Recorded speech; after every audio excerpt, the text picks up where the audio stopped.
I think I just got the email. Oh, I got it. Okay. It's a little bit looks a little bit laggy from my point of view, but anyway. Uh, Hello everybody. This is our second live podcast, and it was very impulsive actually. We just set up to get Ryan and I in a stream. So hello, hopefully somebody can hear me. I think they can. I think we got this figured out as a real butt fuck of a way I had to do it because my sound card is kind of complicated. And where Ryan's on a different side of the country, getting Hi us. there, Greenfields. Can you hear us okay? Oh, hey, Greenfelds. We got a user. Greenfields. See, I didn't think we were going to have anyone really because we just kind of spontaneously, popped it off there. But We just want to make sure that everything is working.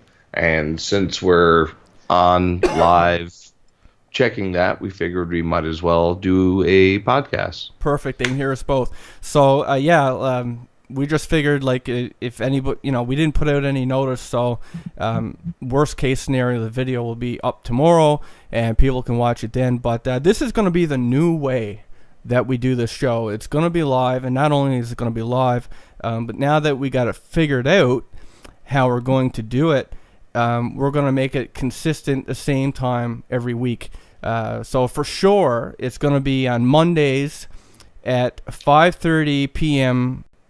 PST time. So every Monday at 5:30 PST time, we're going to be doing a live episode, and it's possible that we're going to be doing this even more than once a week. Now that we kind of got this figured out, because it's just so easier for me on my end to do it this way. I don't have to do a whole there's hours and hours and hours of stuff I don't have to do doing it this way. And best of all, we get to interact with you guys. So hello Greenfelds, hello the LIKP, Jamie 70 full. Breaking Glass, Spike Hunter. Hello, everybody. Welcome to the show. So what we're going to be doing, and this is one of the more exciting parts of how this is going to go from now on. So it's all going to be live. It's going to be every Monday at 5:30 PST time. But the great thing is that we're going to be doing all the user submissions this way. So I got a whole backlog of submissions from like Christmas time. And we're just going to systematically start going through all of them. And it's perfect because I don't have to do all the editing and upload them and stuff like that. We're just going to read them. Sometimes I'll read them right from the email. Sometimes I'll read it beforehand and get the gist of it and just tell it. But that's what we're going to do.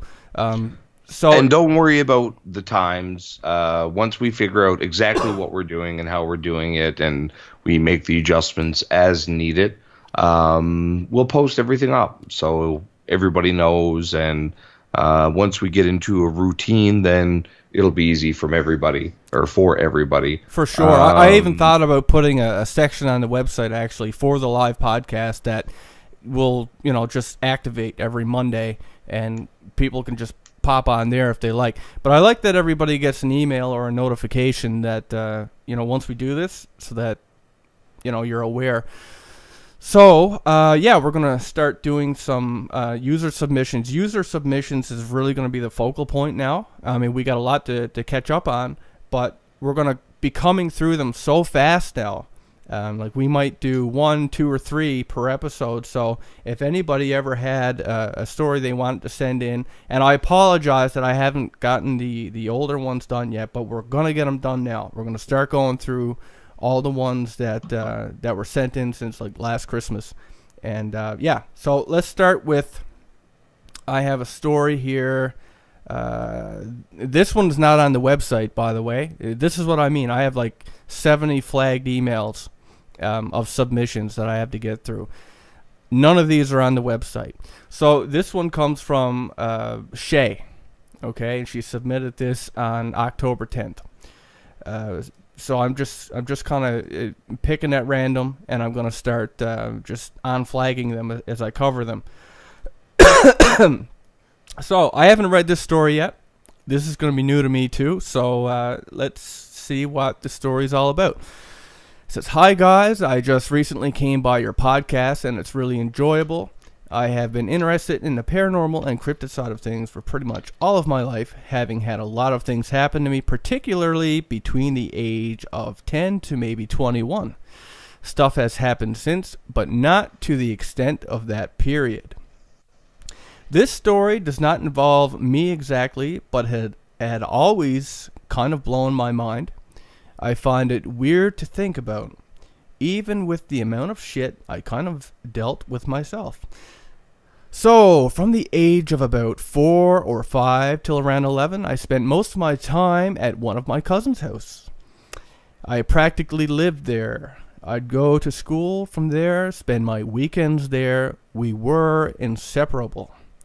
He was Chuck Norris and I was Van Damme.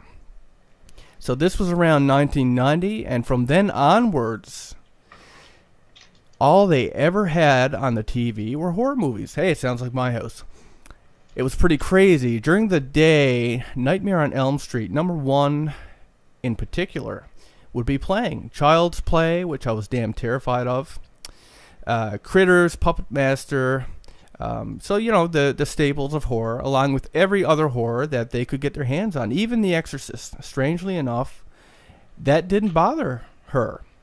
Not until she was a little older. It was great, though. She had an amazing education in horror, thanks to them, and they had lots of fun watching horror. Who doesn't? It's a great thing. So, Shay and her cousin and best bud had a younger brother, and they shared a room. So at night, the three of them would stay down there, actually most nights.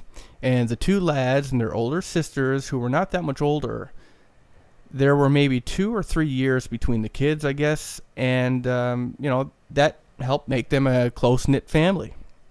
And anyway, the younger cousin, Damien, he started to tell them about this little man that kept coming into the room at nighttime. And he'd say that it was messing with stuff at the bottom of the beds, and that this would wake him up. And that was probably in around the year 1994, somewhere around there. And it's strange that the memories of him telling Shay this are so strong in her mind. And she said she actually remembers imagining a little man about 2 inches tall, like a little toy army man or something, and it would, they just assumed that this guy, he was just making it up. And they'd jeer him about it, and they'd say stuff, to him, don't let the little man get you while you're going to sleep or while you're going to the can and stuff like that. Kids, right? And when she was around 9, this was going on. So, she was around 9. But his complaints continued on for, another year or two. And eventually, Shay's older sister had gone off to high school, and later she would head off to a different high school, and they kind of grew apart. Fast forward 9 years, and Shay is talking to her aunt one day down at her grandfather's. And she hadn't seen him for quite a while, but they were close at heart, and she was comfortable telling her things, knowing things aside from, into paranormal. She was comfortable talking with the paranormal with him. And, she knew that there was no judgment there. So everyone is gone from her house and her aunt's house, and there's no kids anymore. Everyone's out working, college or school. And she hadn't been feeling well, so she decided to take a week off of work and rest up at home. And, she never really had the place to herself, right? I mean, that's the way life goes when you get older and married and have kids. So, her aunt's house was a madhouse. She finally gets a break. She's not feeling well. And anyway, as she's home, taking this time off from work, she began to notice weird things happening. Noises, stuff moving, doors banging. The usual spooky stuff. And later in the week, she was still feeling sick. And she went down to her room to lie down on her bed for a bit. The door was closed, shut, and she heard the handle move. And she turned around and had stopped still, trying to think nothing of it. But she turned back to face the window, but again, the handle moved. And this time she turned around and the door was open. She ran to the doorway, and to the right of her bedroom door was this long, narrow hall with a sharp turn that leads right to the boys' old bedroom. And when she looked down that way, she saw a man about 3 foot high running around the corner and dashing into the boys' room. Right, this is the little boy that the other kid was seeing. So she told Shay that this absolutely terrified her. She was stuck to the one point for what seemed like eternity and eventually got the willpower to run outside, get in the car, and head off somewhere else until she knew people would be back in the house. She didn't want to be there alone. And her fear, thinking and knowing that she saw something in her house, proper and tangible, had a massive effect on her, and they eventually, she got the hell out. And she remembers her aunt telling her, "You must think I'm mad." And Shay was just like, Damien used to tell us about this little man that was always around in his bedroom. And they used to think that he was messing with them, so they tease him about it. But yeah, it was an actual thing. So her aunt actually got to see this after. And that's the story from Shay. And she said that she comes from a pretty fucked up place, a small village in the southeast of Ireland. It's rich with odd things. At least it was when she was growing up there. She got out around the age of 14 years ago. Wouldn't move back, and she's almost 32 years old now. So hey, you're right around my age. And some events that took place in that place as she was growing up had a major impact on her life, like a lot of these stories do for many of us. And anyway, so that is Shay's story, and there's something at the bottom now makes me think it's a he. If you are a he, I've been calling you a she the whole time. I apologize. But yeah, that's Shay's story. So the little man that the little kid saw growing up, the siblings, actually turned out to be true. The aunt saw it when she got older and decided to spend some time alone in her house. So, well, I was really wondering where the story was coming from, because of course I haven't read this one before either myself, and I can honestly say I'm not very surprised that it's coming out of Ireland. We did do an episode on fairies and little people, and in a lot of our research, I don't know how much of it we covered, but in a lot of the research that we did for that show, I came across all kinds of stories that came out of, that part of Europe, mostly Ireland, parts of Britain, Scotland. Yeah, they got a lot of the fairies and the little people and stuff like that. Actually, do you know what it reminded me of? Even though it's not at all similar, my mother-in-law, she actually, she's got a handful of stories. I actually have them on my website, and it's kind of weird talking about it, knowing who my mother-in-law is and stuff like that. But she swears by this, that she actually woke up one night and there was an incubus in her room, which she described as a very small male like figure with like a giant dick. Right? So yeah, it's really weird for me to talk about, actually. Well, it's interesting. It's not something that comes up a whole lot anymore, but especially during the Middle Ages and, leading on up to what we call the modern age, a lot of different kinds of paranormal events had a very strong sexual element to it.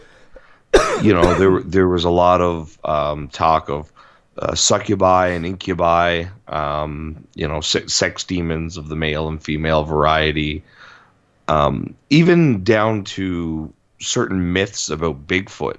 You don't want to be fucked by Bigfoot. Well, yeah, and there were some really bizarre tales about Bigfoot and his giant penis. And can you how imagine he would come and abduct young girls from villages. I think the story I'm thinking of in particular was a Native American tale, but it's something that gets left out, or it's not included very often in modern retellings of some of these paranormal tales, or even unique modern paranormal events. I find it interesting how the sexual element has kind of disappeared over time. I guess not so much when we're talking about extraterrestrials.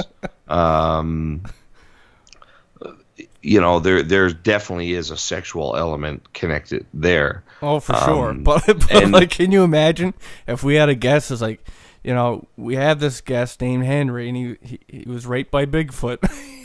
Just fucking, like, that, and maybe that very reason, that very sediment that you just well, who would want to admit to that? Cross, right? Hey, well, exactly. I mean, he's been walking funny for weeks. The last 6 years, his pelvis has never been the same. He broke his hip. Can't buy pants to fit. But I think it's an interesting element to add to the story. Now, little people, and I mean, I'm not talking about Vern Troyer and Warwick Davis, but the quintessential folk stories about little people. Danny DeVito. Exactly. These stories, they come to us from time immemorial. They've been passed down, at least in British and Western traditions. It'd be very interesting to see how far back we could get some of these tales and stories. But now I've even talked to people from the Philippines, and they have some very specific stories related to little people. And I've spoken to people from who were born and raised in Africa. And different parts of Africa. Africa is a big country, and there's a lot of different cultures from one end of it to the other. And I always find it extremely interesting that across the board, there's a couple of things that always pop up. Every culture has a story about dragons. Every culture has a story about ghosts and spirits. Every culture has some type of vampire, and every culture seems to have stories about fairies or little people. And it has always struck me as such a poignant fact that no matter how absurd stories of little people and fairies might seem to be on the face of it, when you really sit and think about it and consider that some of these stories are hundreds, if not thousands of years old, and range the entire surface of the planet. Cultures separated by hundreds of thousands of years and hundreds of thousands of miles, and they have such similar folklore. Oh, yeah, for sure. And like you said, with the little people from Ireland, right? Like, Ireland is really prominent with that. And, of course, the Irish came over the Newfoundland, and when we did the story, the podcast on the fairies and stuff like that, a lot of that actually came from Newfoundland. Those particular stories, and there'd be stories where, like, groups of people, or no, not groups, like a person would be basically led into an alternate dimension full of little people. And I believe that was even a thing with... what was the name of that mountain with Hitler? Untersberg. Untersberg. Right, there was this whole thing where there was a belief that it was like hollow inside, and there were little people that came from the future and stuff. So there's lots of really interesting stories, but like you said, they span like hundreds of years. Some of these things, stories that have been passed around forever. So before I want to do another fan submitted story. start getting those out there because I feel so guilty after having them sit there for so long. So we just did one there, and I see that a bunch of people have come in since we started. So for everybody who came in since I said hello to the new people, they're all a lot of these are familiar names, of course, but I just want to say hello. And as it happens, I see Spike there. I got a story from Spike recently. Had to do with glasses. Let me see now if I can find that, and we'll do that one. Austin, the test site. Dinosaur stories always interest me. The ones coming from deeper parts of Africa. I think there's one, what is it called? Like the Moklo Mambe or something like that. It's probably one of the oldest dino/cryptid stories. I do believe that it comes from Africa. As it's described, I think it's some kind of sauropod, like sauropods being the group of dinosaurs, like the brontosaurus and those kinds of things. 4 legs, big body, long tail, long neck, tiny head. I'm not sure of the spelling or even the pronunciation, but I believe it was called the Moklo Mambe. And there are several other stories of strange dinosaur-like cryptids coming out of Africa. I believe there's even one that's what do they call it? A megalotherm. It's one of those giant ancient ice age sloths that my ancestor. Your ancestor. All you had to do was say sloth, and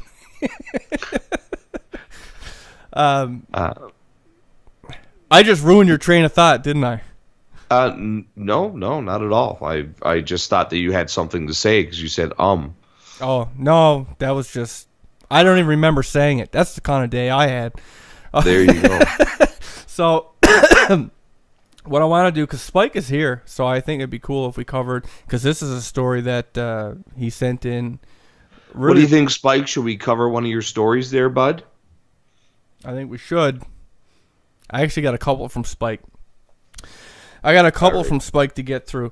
So I did actually read this one a while ago, and I can't remember all of it, so I'm just going to read it from what he sent to me. And by the way, anybody that is in the room that have something that they want to ask or talk about, think about what you want to say. Obviously, while I'm reading it, I can't read what you're saying, but I'll go back, and if there's anything you want me to read, I'll read it after I'm done this story, and that way we can have some interaction going back and forth. All right. And yes, the supermoon was amazing. The supermoon. I saw a weird thing with the moon last night. It's the supermoon is the brightest and biggest it's been in, 30, 40 years? Yeah, but that's not what was weird to me. What was weird to me, it was bright, and it's... The moon's kind of white, and the clouds and everything kind of look bluish, grayish, right? And for whatever reason, there was a halo going around it, tinging on the clouds that was red. I mean red. It was really fucking weird looking. Almost like there would have to have been a chemical. Do you know what I mean? It wasn't even evenly distributed. Or I don't know. It was really weird. I mean, I would have taken a picture, but I know that I wouldn't have had anything but a overexposed blob. And all I had was my phone, right? But anyway, let's get to Spike's story. So, hi all, I have hit a weird point in my life. I have submitted accounts of the weird things that I've seen over the years. I have never been a religious man. On the contrary, and I don't mean any disrespect to you religious folk, I've always seen you Bible thumpers as crazy, delusional idiots. Okay, no offense, you're a delusional idiot. But anyway, I have a gift of seeing spectral forms. Well, I kind of cheated there. But not a gift for diplomacy. Yeah. Or it's my, and this is the interesting part of a story, I think. Or it's my glasses that I treated in a ritual to see the unseen. So he had a pair. Yeah, I remember this. This is cool. He had a pair of glasses, and he did a ritual with them. And his new pair has been accidentally broken by him standing on them. So obviously he didn't like his new pair. So anyway, luckily he keeps his prescription sunglasses in his glove box, along with a bunch of weird things, hunting knives, 10 meters of rope, duct tape, for when you want to kidnap someone, camping supplies, the rest of my tent is in the trunk, and my old pair of glasses. So it was a Saturday morning, 7:42 a.m., August 10th, 2016 at work. A normal work day except for the idiot with a gun who came in. And he said he's been seeing odd humanoid shadows all day since he broke his glasses. And he took this, this other pair, I guess the ritual-induced pair. An especially large shadow was hanging around one older gentleman at the checkout. So he's seeing this with his old glasses, probably because of the ritual he did with them. And when the gunman came into the store, he saw the shadow put his hand over the side of, of the gun, and it jammed. And after the gunman realized that he can't load the pistol, he got out of the store and finally got it loaded and pointed it at the older gentleman. And at the last second, he saw the shadow push the gunman's arm down to save this other old man. And Spike said he don't know what he saw, if it was a freak, spectral apparition with the liking of an old man, the Reaper changing his mind, or maybe, just maybe, a guardian angel. And he said, yup, I'm the Asu true, but I still kind of believe in angels. Hard not to be with the life I live.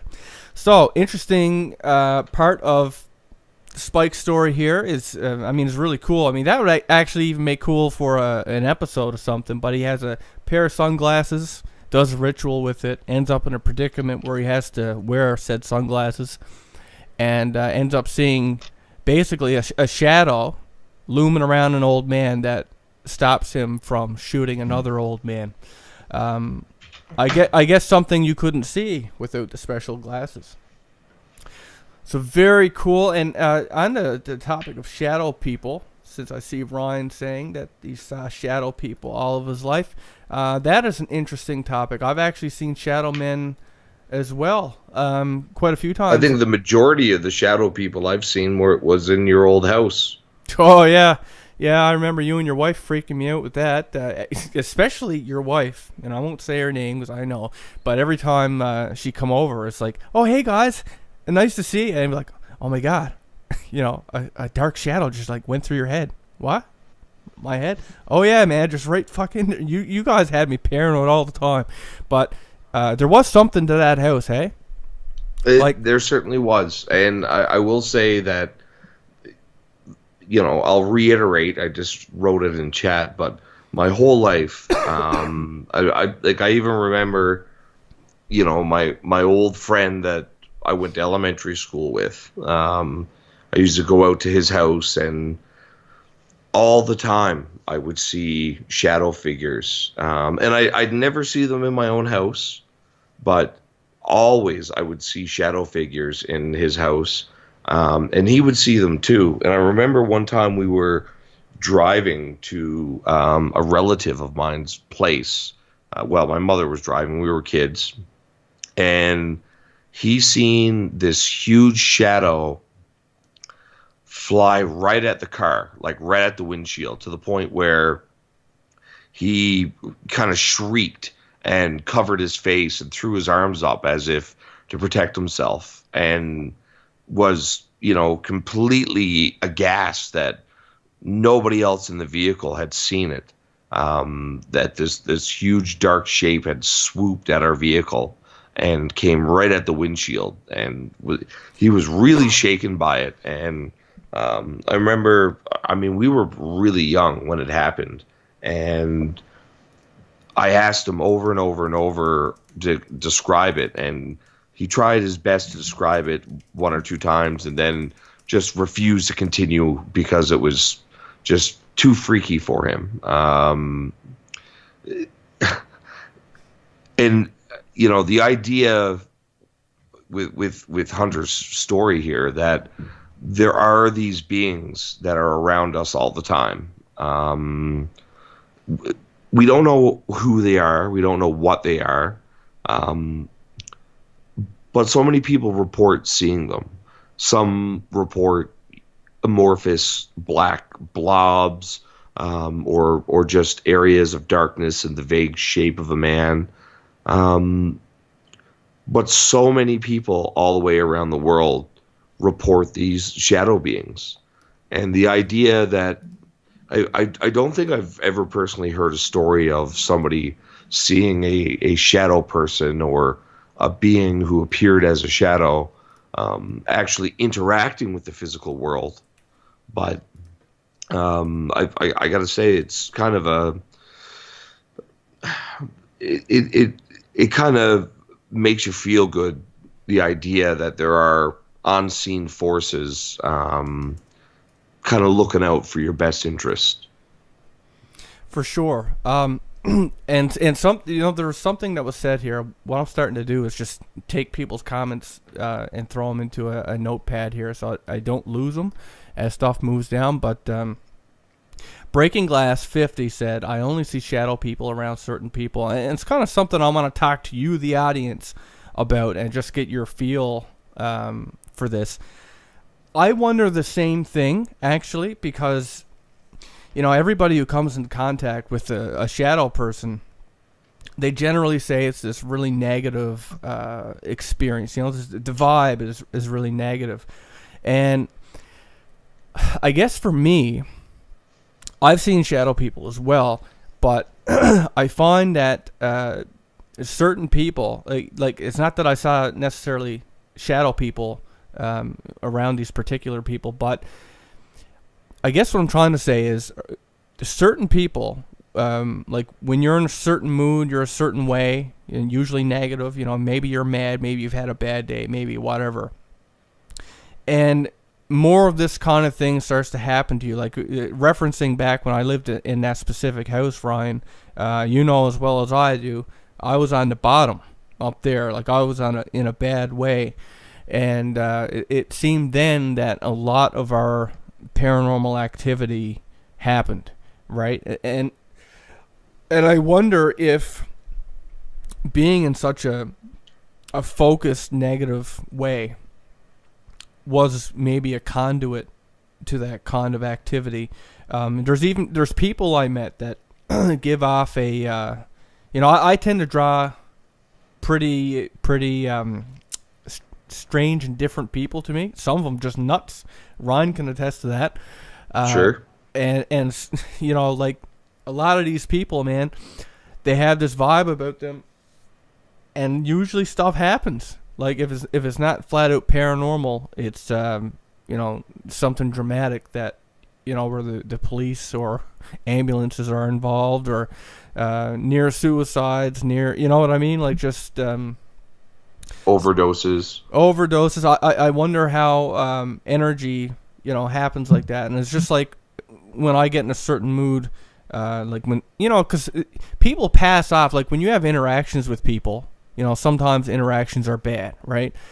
And depending on the kind of person you are and what your personality type is like, sometimes it stays with you, sometimes it festers and it stews. And when that happens, even though you're the recipient of it, unfortunately that energy that's been placed on you, now you start to attract more of it. So getting out of it's really hard, because it's kind of a full circle. Because once you feel like shit, you start to like the things that you do and say, like you start snapping at people because you're pissed off, and then that's right. You know what I mean? It's like it's this vicious circle. So energy has a weird way of interacting with people, right? That is very true. You get into a situation where like breeds like. If you're being put down and you feel down and depressed, then that's the kind of energy and vibe that you're giving off, and you just create an environment for that. But I have to say, in all the years that I've seen all these weird, and I've seen every kind of shadow form that you can imagine. I've seen ones that look like animals. I've seen ones that look like people. Blobs. I've seen ones that were just, complete amorphous blobs, almost like they were just liquid shadow flowing around, and some that were perfect orbs. But never once have I ever received a negative vibe from them. There hasn't, like, I've seen quite a few things, especially when I was a kid. I used to see a lot of stuff, and I was constantly terrified as a child, because if I knew if I looked into a dark room or if I looked in certain places that I would see something. I would routinely hear noises and voices and whispers, and no, I'm not a schizophrenic. You've been tested. I've been tested, but I see and experience all these so many things, especially as a child, that terrified the shit out of me, and at the same time, I would see these shadow forms and have continued to see these shadow forms my whole life, and I've never once received a negative vibe or feeling from any of these shadow forms. I've even watched them fly through me, and I've watched them fly through you, Will. Well, I mean, I can answer your question right now. Why there's no evil vibes? Because you're an evil man. It's not going to feel strange to you. I mean, that's your energy, right? But Sure. But in all seriousness, though, even for me, and we're so alike, it's scary, Ryan. But when I've seen shadow people and stuff like that, I haven't gotten the bad vibe either. In fact, I found it. I'm just intrigued, right? Yeah, I'm intrigued. that's exactly. You stare at it and you're interested, but there's not that fear. There's not that fear, but I mean, just to make my point, I have what most people would call nightmares, right? Like when aliens are coming down and they're trying to abduct you, or maybe like there's some like apocalyptic event and stuff like that. But in my dream, I find it interesting. Like, I swear to fuck, I've had dreams where, like, the sky was red with fire and there was aliens, like, mass panic and shit like that. And in my dream, I'm just interested. In fact, I'm mad when I wake up because I want to see what happens. And, most people would find that to be like a nightmare, right? But so what you're trying to say is not that the entities are necessarily evil or not. It's that my own inquisitiveness drowns that out. It could be that, and it could be just you think about it, right? I mean, you got different vibrational energy, right? Well, if you're a relatively light vibrational person, you're the average, a good person, and you come into contact with, and for a shadow person, I mean, they could be gray. They don't necessarily have to be these evil, dark entities. They could be gray, right? But compared to a generally good person, maybe that feels really wrong. Maybe that, it's all relative. For you and I think we're very much in the gray, right? I mean, like, if we're being honest, I'm never going to sit here and be like, well, I donated money, and I did, like, I'd be lying to you folks if I said that. I'm not that fucking guy. I mean, if somebody comes looking for food and I got cans of food in the cupboard, like, yeah, sure. But, like, I don't go out of my way to do good things. And if I did, it would be false. It would be a lie for me. That's just not my personality type. It'd be something for your own self-interest. Exactly, right? Like, I'm not going to fake it. It is what it is. I am who I am, and I like who I am. Fucking gray as it is, as dark as it can be. I'm a bit of an asshole sometimes, but I like who I am, right? So, if anything, I'm transparent, right? I'm never going to lie to any. Like, if you meet me, I'm the same the day you met me, 10 years down the line. I'm me, right? But at the same time, you're not going to catch me talking behind your back and doing shit like that, right? It's just, I'm up front and I'm blunt. So I don't know where I was going with that, but... Well, I mean, you brought up an interesting point, I think.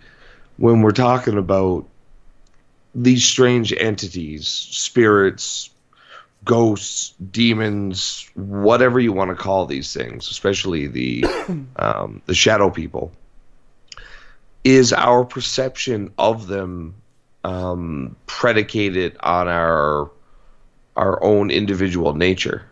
I think so. Is a pure, I don't know, young Mormon girl going to see a shadow person and feel an instant sense of dread, while me, who's standing right next to her, would just be interested in, ooh, what is this? Let me ask you this, Ryan. Let me ask you this. If you were to go to church right now, would you feel uncomfortable going through those doors? I'm uncomfortable with the question, so yes. Yeah, there you go. Right, and truthfully, I feel a little tinge of that myself. And I'm not on this, like, I'm not a Satanist. I'm not a atheist. I'm not a, but like, I mean, I'm definitely not of the upper, better folk, right? I mean, and I think that has all got to do with the energy that you are, right? I mean, for my own family, sure. Like my son now comes before anything, and then my wife, and then my close circle. I mean, those people in my life, I will look. I die for them, but like most of the rest of the world, nope. Yeah. So I mean, that's just. I think it's all. We're not filled with that superhero self-sacrifice kind of. Yeah, I get right. What you're saying there. We're gray. We're gray. We're gray. So the shadow people just they're just an interesting curiosity, not something to be afeared of and to avoid. Right. I mean, we could probably hang out and play Xbox. But I mean, getting back to a couple questions that were thrown there. So that's the shadow people one. And let's see. Chunky agreed with me. So Chunky actually had, he says many demented people would always approach him on the street and try to follow him. And they can sense and are attracted to what it is that they feed off. And, I think there's got to be truth to that. Right? Why else would you and I, Ryan, like me especially, I draw really strange folks to me. I mean, don't get me wrong. I draw some really cool people to me too. But I draw some people that like the kind of people that I'd phone Ryan after, be like, man, I think this guy might be trying to kill me. Like I do recall this is true. He seems really nice, but he stalked me here and he was waiting outside my apartment and this kind of thing. So. Isn't it interesting how you're able to attract certain types of people? Like for me, and this is weird, and I really can't explain it, but whenever I go out into a public setting, I'm very much a homebody. I'm very much a hermit. I don't like being around large groups of people. I have no problem in social situations. I just have no desire to be around large groups of people. And whenever I go out to dinner or I go out to a movie or I go out with any group of people, invariably I end up in a situation where I'm either confronted or I'm very near somebody who would be considered mentally handicapped. and a lot of the times it's children. What? Right? It's so strange. I've had it happen so many times that I go out to dinner and a family will come in and sit down next to us and they'll have a child with Down syndrome, or we'll go out to a movie and I mean, this is a real thing that actually happened to me. My wife convinced me to go out to a movie, and I hate going to theaters because I'm a heavy smoker, and sitting in a theater is not conducive to that, and I just hate being around large groups of people. And somebody came in near the end of the movie, started walking up the stairs next to me, and then literally fell on me. Like, fell off the stairs and fell right across my shoulders. Like, their whole body was draped around me like a fucking feathered boa. And I mean, after and the guy weighed like nothing, and he was a grown ass man, and I picked him up and put him back on his feet, and it was kind of like, what the fuck, you know, like, I'm in immediate fight mode. And I looked at him, and I mean, you know, right away I knew, you know, this guy has some issues, got something going on. I didn't know what it was, but I knew right away. And it does not matter where I go. I always run into mentally handicapped people, and I'm not like it's not that I have any hate for these people. That's the furthest thing, you know. But I'm not comfortable around them, right? As like I don't know what to say to fucking normal kids, let alone, you know, handicapped adults and kids. Like, what do I do? What do I say? Like, what do I fucking say to that? I'm a giant bearded, mean-looking guy. I can't just you know, talk to a child without their parents. You know, like, oh my God, get little Timmy. Right, man, that is the weirdest fucking problem I ever heard anybody ever having. And like, honestly, but it's true. Why would you do this to me on a live podcast? Like, holy fuck. Oh my God. Oh, dude. Like, what am I supposed to say? Yeah, come on. Give me a coached response to that. Explain it to me. Jesus. And you're serious, right? Like, yeah, I'm 100% serious. Like, I've already offended people by laughing at it. There's no way I could fucking respond to that in a way that you know, it sounds ridiculous. It does, but it's true. There we go. This could be an episode of Seinfeld. Yeah. Seinfeld, you are completely right. Yeah. You know what? This is a show for Curb Your Enthusiasm. This is a situation that fucking Larry David would get himself into. Oh my Christ, Ryan. Fuck, man.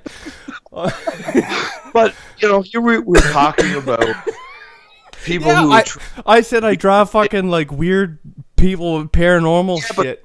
Here's the reason I fucking draw people fall on you.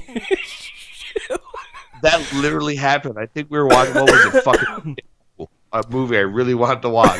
And this man got up, he lost his hat, he got up, he turned his phone on, stared directly into it, walked 10 feet and right into the fucking wall. Like, walked right into a wall. Oh my God. But here's the reason I brought it up. Here's the reason I brought it up. Oh my Isn't God. it strange? Oh shit, now I got you snorting. It's all over now. Dude. Oh my God. I actually look really good with a human boa around my neck. Oh yeah, you're messing my fucking beard up, you fucker. Don't enemy's handicapped. Don't fuck. All right. This is the reason I brought it up. There is such a strong link between people that we perceive as being mentally handicapped and the paranormal. Right? What? Schizophrenics have been heralded all throughout all kinds of different cultures as being touched by the gods, as being having some kind of connection to the divine. There is truth to it. Like people that this is why I brought it up, right? Is that there always has been a connection between people who are quote unquote different and the paranormal. There always has been a connection. Oh yeah, well fuck, man, it's common enough that movies have have pointed it out. But it's true. Usually, I mean, this is the way it is. If I'm gonna describe it in a realistic way that I've often thought about, It's all balance. Life is balance. So if you have an issue somewhere, it's just like if you go blind, right? And then all of a sudden your hearing gets better. Or if you lose your hearing, then your vision gets better. If you're handicapped, a lot of them actually have like extreme talents somewhere, like that's like beyond norm, right? Like whether they can play the piano like nobody else, or they're like exceptionally smart with math or words or whatever it is. But that that's the cost. It's all balanced. So like you take your average Joe, and of course you have average, right? So you have average, balance between your left side of your brain, your right side. Whereas you take like a creative person that are generally, really good with art and, music and creative aspects, and they suck at math, right? And vice versa. You could have someone who's great at math and logic, and they can't create anything. Like the creative aspect is just gone from them. That's generally how it is. Or you get cases where sometimes you can do both, and then you're fucked in another way. Maybe you got like in my case, right? Like I've done creative shit. I've been signed to a record label. I've been on TV. I've been on the radio, but I'm stark raving fucking mad with I got anxiety. I got depression. I got all kinds of shit that I got to weed through. That makes normal things in my life a struggle. I've had big periods of my life that were really difficult because of those issues that made like everyday things that people take for granted a challenge for me, right? Just because of that. So like while I can do all these other things, I constantly have a struggle over here with that. So that's where balance comes from. And I think that like when you're talking about mentally handicapped people and having like some ability, whether that's insight with the paranormal, intuitiveness, or being able to see things that aren't normal people aren't cognitively aware of. I think that's what it is. Like it's extremes, right? It's an extreme case of like this part of your brain, but you're so heightened over here, you're practically a genius in this one thing. So it's all balance. So Ancestral Reflections made a comment and said, Ryan, maybe you need to lay your hands upon them. Maybe you are a healer. Now, I don't know if you're being serious there. Now, I have tried my hand at Reiki healing in the past. I can't say that I've specifically performed any on the mentally handicapped, but I have been in many situations where I've been around these kinds of people, and I mean, I'm not saying anything disparaging when I say these kinds of people. I don't know how else to put it. I'm not part of the PC culture. But invariably, time and time again, so many of these, and a lot of the time it's kids, that they're just immediately attracted to me for some reason. That there's something there. So I mean, I don't know, when we're talking about awareness and paranormal, and oftentimes we talk about children and their connection with the paranormal. It's a constant theme in movies. It's a constant theme in stories and folklore. And I have to wonder if it's a matter of they haven't been programmed yet. They haven't been taught what to filter out.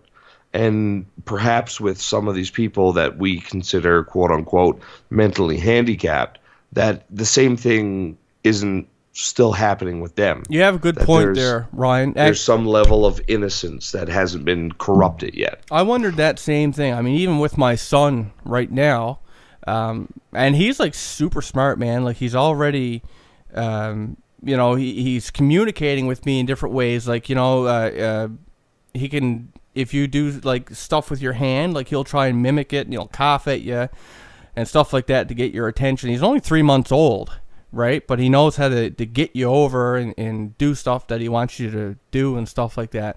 But something I noticed that he does is oftentimes he'll like, you could have him on your lap even, and he'll just start looking up in the corner of the room and smiling at something that's not there.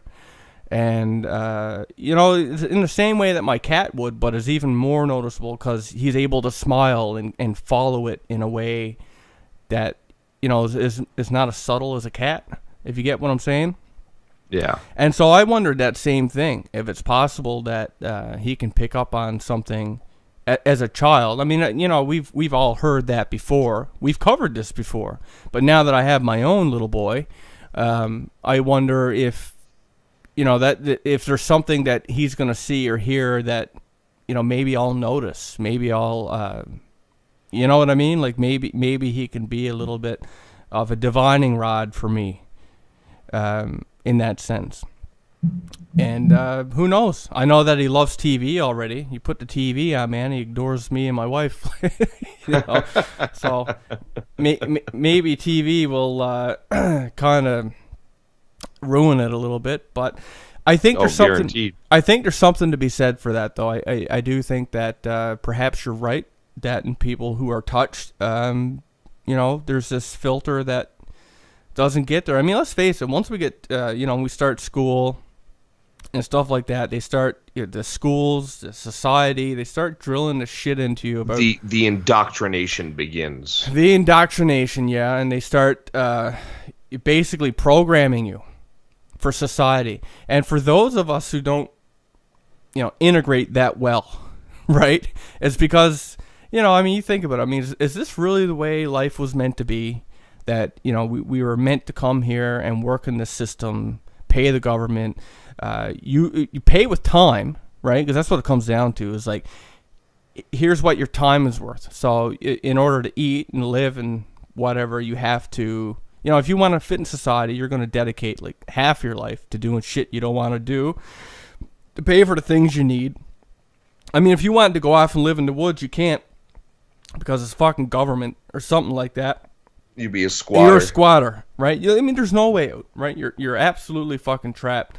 So, and so do you think that if we lived a life that was more in tune with nature, that was more natural and, filled with hardship and disease and cholera and starvation, that we would be closer to spirits? I do, because I think that we're too in.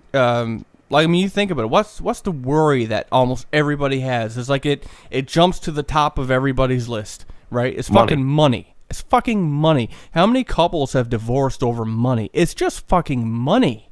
It's money. Yeah, but that's oversimplifying it, because money in our society is a form of resource consolidation, right? You don't need to drag around your shelter and your wood and your food and all your tools. You don't need to drag all this shit with you. But what do you think about all day? Well, maybe not you, but the average Joe. It was like, well, I want the new iPhone. I want the new TV. I want the new game. It's all things. It's all things. It's the opposite of spiritual, right? Yeah. It's the opposite. But I mean, that's individual, kind of misplaced. But we're programmed that way, man. TV, everything that we interact with is advertising. Everything is advertising driven.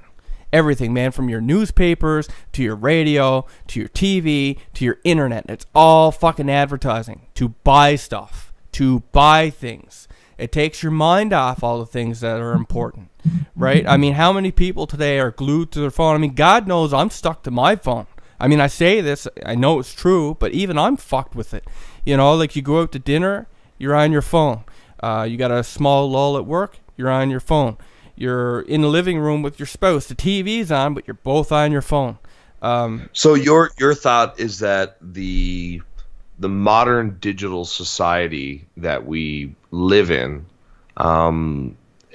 is eroding our ability to connect with the world spiritually.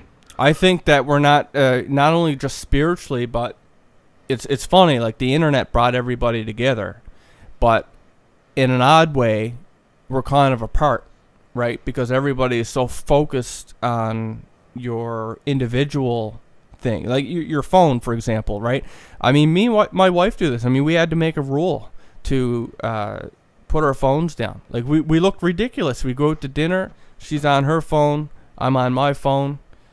I mean, we're both in our own little worlds when we should be there talking to one another, right? And that's not uncommon. I mean, I've had waitresses come over to me and say like how that is, it's a thing for all these different couples there. And the older generation really noticed it because they weren't part of that technological boom, right? Yeah. So it's really, really, it's different. Like, I mean, it's the opposite way. It's become a very materialistic, world in a lot of ways, but at the same. Now, I know that this. I mean, obviously, this conversation is now rolling away from the paranormal, which is fine. I mean, this is we're here. We're around the digital campfire, me and you and all our friends here. I think it speaks to something deeper, though. I think it speaks to this subconscious desire for a level of connection that we're close to, but we haven't obtained yet. Like once you realize that little device in your pocket, as horrible and demonized as it's become, every now and then I have this little realization, this little remembrance, because it's something that I realized quite a while ago when, like 10 years ago when smartphones were just getting popular. But that little device in your pocket literally has access to all of the collective information that mankind has ever discovered and recorded. I mean, that is a very powerful and important thing. And one of my favorite sayings is, in the age of information, ignorance is a choice. It really is. Everybody has access to just vast tracts of information. I guess the important thing is, what do you do with that information? What do you choose to focus on? I mean, if you're choosing to focus on the lives of other people that you're never going to get to be, or your other people's lives that you're never going to get to live, then you're going to be filled with longing and anxiousness that you just can't cure. But I mean, I spend all day on my phone too, but I'm not sitting on Facebook looking through people's profiles. I'm checking out the latest space news, the latest technology, any paranormal stories or strange UFO tales. And honestly, I couldn't imagine my life without it. But Ryan, and you and I are the same with that, and I think that probably everybody in this chat right here watching the stream is probably the same. They probably wouldn't be here otherwise, because I mean that's kind of the thing we do, is we cover these strange topics and stuff like that. And there are there's a large group. Actually, the world is getting more woken up all the time. I'm actually surprised by how widespread it's gotten. But it's not, I mean, let's face it, the powers that be have noticed that too, and that's kind of why they want to lock down the internet. I mean, the biggest mistake they ever did for them was to give, Joe Blow access to the internet, because now they don't have control. And I mean, they've talked about it, making an internet too, where it's basically sites like Facebook and stuff like that, and you don't have access to all the stuff that we talked about. These little controlled environments within the internet. Exactly. I mean, if you look at how big the deep web is compared to what we can even access through conventional browsers, I mean, it's crazy. It's the old iceberg scenario where there's 10% visible, which is the internet, and the rest of it is deep web, dark web, and intranet. Right, and I mean, there's a lot of things that have been purposely removed from the internet, like certain search terms that people, certain people don't want you to find, like in particular, political and stuff like that. That have Yeah, like actually how Google removed a bunch of negative Hillary search results. exactly right. They literally taken the key terms out of being, people being able to use them. I mean, if you take the average person, I mean, even me, I mean, I'd have to go digging. I know of a couple browsers that go beyond, but I mean, most people know the top 5 or 6, which is like, Google Chrome, Safari, Internet Explorer, Firefox, Opera, and I can't remember if there's another one, but like all the main ones, right? I mean, if you go looking, that's what you got. And the ones that you get that are integrated, like on a Samsung phone or something like that, they're just like hacked. They're not even as good as those ones, but none of them got access to the really crazy stuff. So yeah, I mean, already we're in a bubble. Like, it's just nobody realizes it because you still got access to so much of it. But we're in a very small bubble of how big the internet actually is. But really, when you think about it, the internet is really a global um, manifestation of the human consciousness. It's a human consciousness, but on a global level. So you have, all this nonsense surface stuff, like all the nonsense surface stuff you deal with people on a day-to-day basis. Oh, working hard or hardly working, Jim. How's the weather? How you doing today? How's the wife and kids? Blah blah. And it's only when you get into certain situations where you can go deeper with somebody and they start telling you about their hopes and their dreams and their ideas, and well, I think that life is like a dream, and that when we die we wake up, and there's these deeper levels, and it goes down and down and down and down.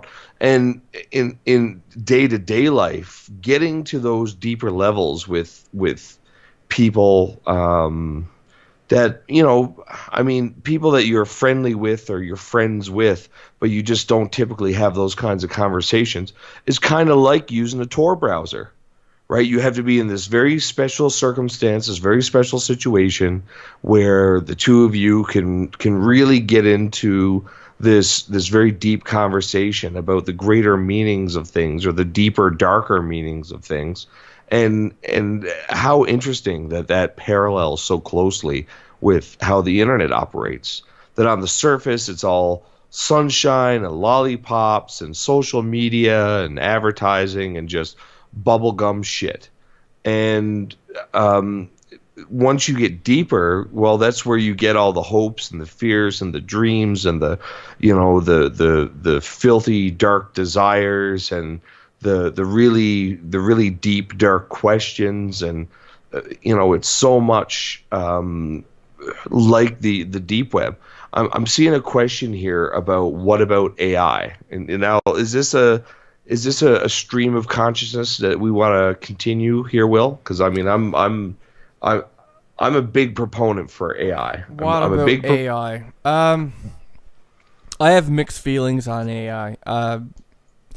Part of it, like, I mean, I'm a bit of a techie geek. I've made some really small programs and stuff like that. I got a little bit of a nerd side to me. I'm interested to see where it can go. I've seen some amazing things, but I don't want, I have enough fights with regular people. I don't know if I want to throw AI into the mix. It's like, the last thing I want to be doing is arguing with my toaster someday. That's going to be a racial slur once the AI is. Especially with the here's millennials. The thing. Here's the thing with AI is that it's coming. AI, when we talk about AI, there's many different levels of it, and what most people refer to as AI is what in the industry is called general artificial intelligence, where it's basically a human level AI, and that's the goal. That is the goal that a lot of these programmers and researchers are trying to attain. And if you watch any interviews with them or you read papers that they write, they're the very first ones to admit that it's very surreal for them to be working on something that may very well replace them and make them extinct. Well, that's right. just it, right? Because here's the crux of the matter, is that the one thing that nobody can deny, whether it's next year, 10 years, 100 years, 1,000 years, or 200,000 years, or 110,000 years, AI, general artificial intelligence, will exist. It's going to happen. There's no avoiding that. We have, unless we nuke ourselves back to the fucking Stone Age, we will create a general intelligence. Now, from there are three possible outcomes. Either A, we enslave it and use it to our designs. B, until they become self-aware of that. Us. Well, that's what general AI is self-aware programming, is human level, intelligent, completely self-aware. Well, of course it's going to happen. For one, you look at the human race. I mean, we can't even get along with people. Not all of us. I mean, I personally don't care who comes from where, what they look like, or whatever. But I mean, we still have racism in the world today. We still have, like sexual identity.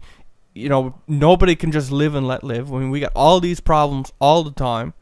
I can only imagine that if AI were to take over in the future, we'd have the same race wars between Intel and AMD, right? Yeah, but so the three outcomes are: we enslave it and be the masters, and they be the slaves, and we have a whole new master-slave paradigm, going back hundreds of years. B, they enslave us, and we become the bottom tier species, and they inherit the Earth and the solar system and beyond. Or, and this is where I think true salvation exists, and I know there's so many people going to disagree with me on this, but I really believe that this is the future, that we become some hybrid of the two, that through implants, brain implants, and the access of general AI, that human beings, general AI, will eventually merge into a single being. And in that way, the existence of each become inseparable, and the benefit of the one is the benefit of the other, and we look towards a mutual self-interest. And I really think that's the only scenario that plays out in both of our favors. So basically, along the lines of the games Deus Ex and even Crisis, really, with the suit, right? Like a symbiotic relationship between... I really do believe that. And I mean, we're doing it already with our technology, with our phones. I mean, you don't remember, we've been friends for years, and you probably couldn't rattle off my phone number, right? It's taken me years. Yes, Watchman, transhumanism. I'm an avid transhumanist. What our phones have become is something that some technologists refer to as a oh geez, sorry, I lost my train of thought. I just got a text message. I got a text message from my brother asking, why no video for Ryan? I'll take my answer on air. Thank you. And the answer is, we didn't know if this was going to work tonight, so I didn't bother buying a webcam, because I'm one of those paranoid people who doesn't own a webcam, because I'm sure Mark Zuckerberg is staring at me from his bedroom through the camera, Because he's a giant pervert, right? Well, why else would you create Facebook if you weren't a sexual deviant? You better hope he don't sue you. Yeah, citation needed, or that's my own personal opinion. We saw it on Wikipedia. WikiLeaks. WikiLeaks. Julian Assange made me do it. Now he's going to sue you. The idea that one day that we will create a system to increase our own brain, and some technologists and futurists refer to cell phones as a neocortex. Because of human physiology, the human brain is as big as it can get. If our heads get any bigger, we will make our poor women explode. They'll just all die. And I mean, as of right now, human mortality during birth is the mother's mortality rate is fucking heads and tails above any other mammal on the planet, and it's because our heads are so big, and that's what created all of the world that you see around you, is the fact that we got these little extra parts.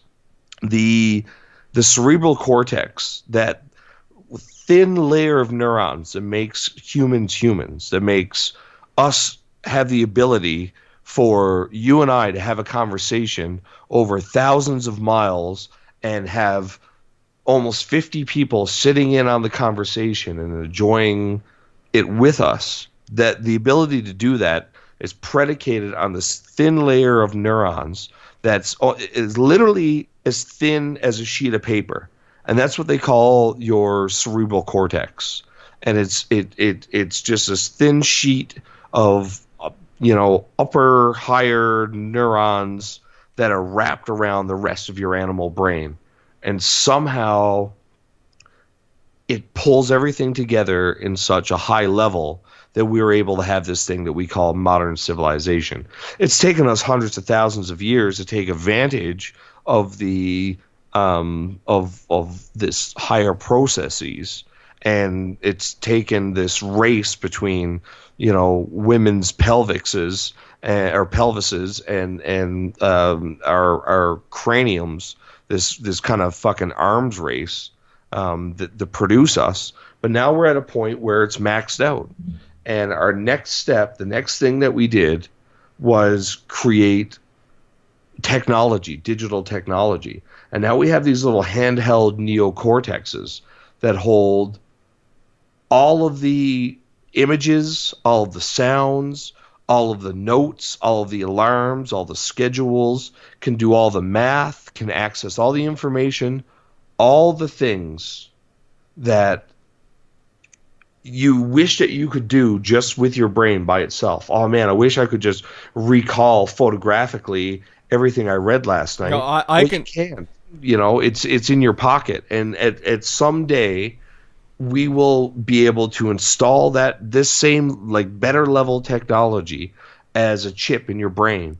And then eventually we're going to marry that along with artificial intelligence. And Ancestral Reflections asked a question to me: would Ryan agree to be chipped? And the answer is yes. An emphatic head shaking up and down. In fact, Ryan was telling me not too long ago that he absolutely wants to move his consciousness, his being, from his human body to a robot body.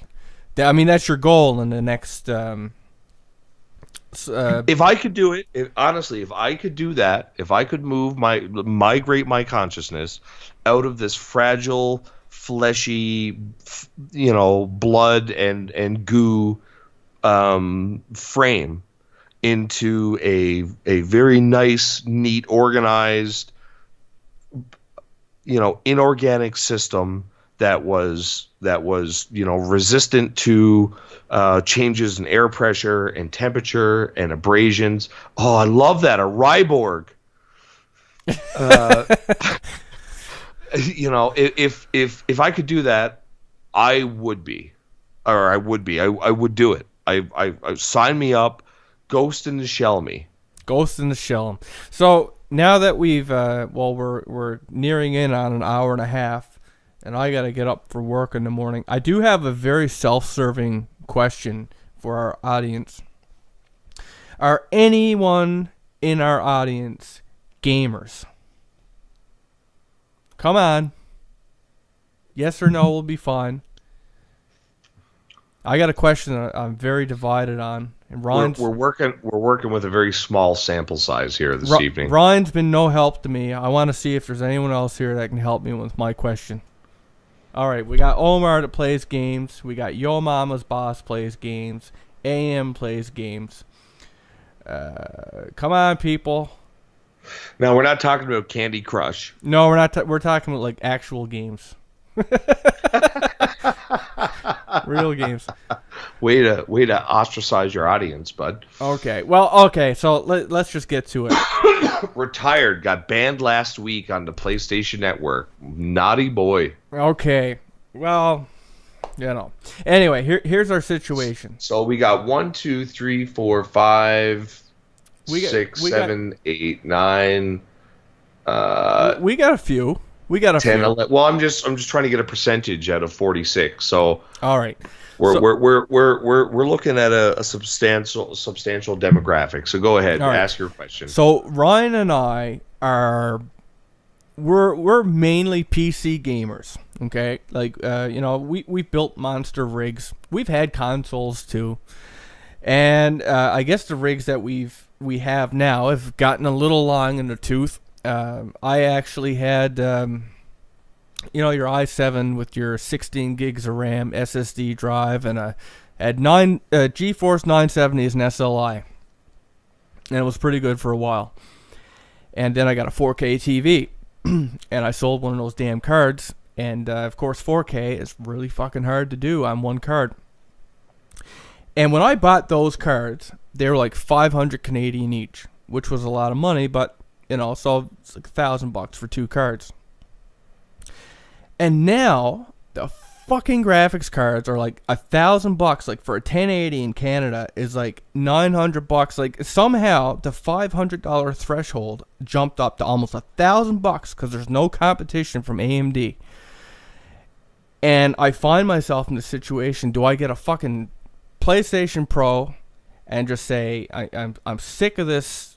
Spending all this fucking money, especially with all the damn broken ports that have come out lately, because it's really pissed me off? Or do I just get a 1070 and then add another one for SLI? I've been wrestling with this fucking thing for at least a couple weeks, I think, and I don't know what to do. And Christmas is coming. I'm supposed to have my mind made up. So we got one for the Pro. Come on, folks, Pro or, graphics chip. Help me out. And for those of you who are not gamers, feel free to think of a question or something that you'd like to have answered. We will be going back before we sign off here. We'll do some back and forth questions and go through some, because while I was going on and on there were quite a few good questions, and I want to touch on some of them. Does anyone have a Pro here that have used it and just can give me a little bit of, I guess like your impressions of what it's been like?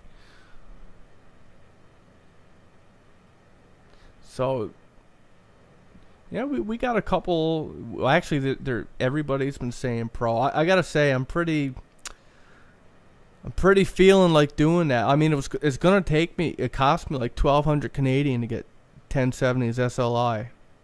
I can go 500 with a Pro. I won't get native 4K, but same system, just 4K. Yeah, fuck it. Maybe I'm gonna do that. Ryan, are you on board? I'm trying to get him too because he plays games with me. I was actually just reading back through the questions and letting you have your say there. What was your question? Everyone here is saying that we should go with a Pro. And I, because we play games together, so I like it when we have the same setup. Sure. And so if I got a Pro, are you going to get a Pro? Well, I have to give it some more thought, but I mean, it's definitely something that I've been leaning towards. Maybe these folks will play with us too. Who knows? Who knows? It'd probably be easier if we had a PlayStation, because that would be a very simple way for everybody to get on board. But this isn't a video gaming channel. Um, Well, you know me, I had to throw a fucking monkey wrench into the whole thing. Yeah, for sure. And there's so many comments back here that people have made on things that I really want to touch on. What's that question? Okay, so question: what was your last experience of woo? What's woo? I'm guessing like woo woo, like that's a term that I used one time that you made fun of me. Yeah, but what does it mean? Because I can't remember what you said. Well, woo woo is like what people, the term that we'll say non-paranormal outsiders use for paranormal stuff. I'm not into any of that woo woo crap. So, is it the last like paranormal stuff that we got involved? That's what I'm assuming. Okay, let me think. So, okay, you think about that. I'll make a quick comment on a question that Omar posed. AI is your so-called soul program that you input. It's an interesting concept if you start looking at the idea of a simulated universe. The idea that at some point in the history of the universe, a race of very advanced beings created a extremely complex quantum computer that was able to simulate the entire universe from Big Bang all the way out. And through the course of this very precise, very exact, very real simulation, a race of beings arose within the simulation that was able to create its own simulated quantum computer that it used to simulate the universe that it didn't realize was a simulated universe, and began running the simulation. Now, one of the keys of quantum computing and these kinds of simulations is that you can run them at so many times normal speed that in 5 years you could watch the entire universe be born, and from Big Bang all the way up to planets and species and blah blah blah. And so the secondary race inside of the simulation that created its own quantum computer ran the simulation and continued to watch it until inside of the simulation of the simulation, another race rose up to the level of technological advancement to where it could create its own quantum computers to simulate the universe and create a simulation of the universe in which another race of beings created their own simulation of the universe. And you get where I'm going with this. So mathematically speaking, it is so much more likely that we are living in the simulation of a simulation of a simulation of a simulation than we are actually living in the actual universe. Now, that in no way devalues our existence, because real is real. If you feel that you're real and you love and you hurt and you experience the full range of existence insofar as you understand it, then you are real, and that's all that matters. Okay. But I really do. I would not be surprised if we lived in some kind of a matrix. Okay, so your woo-woo experience. My woo-woo experience. I've actually... Okay, well, it's not really weird, like paranormal weird, but I guess it was just... You know how things are strange sometimes, right? The only thing I could think of was... I'm not sure if we actually came out and said this to you guys or not, but before we came back and we did like our last show, honestly, like just the certain things that came up, like our signing to our network went really bad and is not favorable actually, and with the time commitment, especially since I had my son, I really, we were in discussion of whether or not we were even going to do effed up stories anymore. Actually, like this show almost was done. It's very, very close to being done. In fact, it was only when we tried this live thing, and it cut down so much time that I needed to do this. Like it made it so much easier, and to do the submissions, just to read the stories as we get them. If not for that, I think this might have been done. So as luck would have it, this just solves all of our problems. This is going to be the show from now on. But anyway, to get back to my point, we were talking about ending the show, and I mean right up to like, how many weeks ago? Like 2 or 3 weeks ago, we did our last episode or something like that. So we were talking about ending it right up until we did that live show. And after that live show, we decided that, okay, now we got the problem. I think this is going to solve our problem, so we'll keep doing it.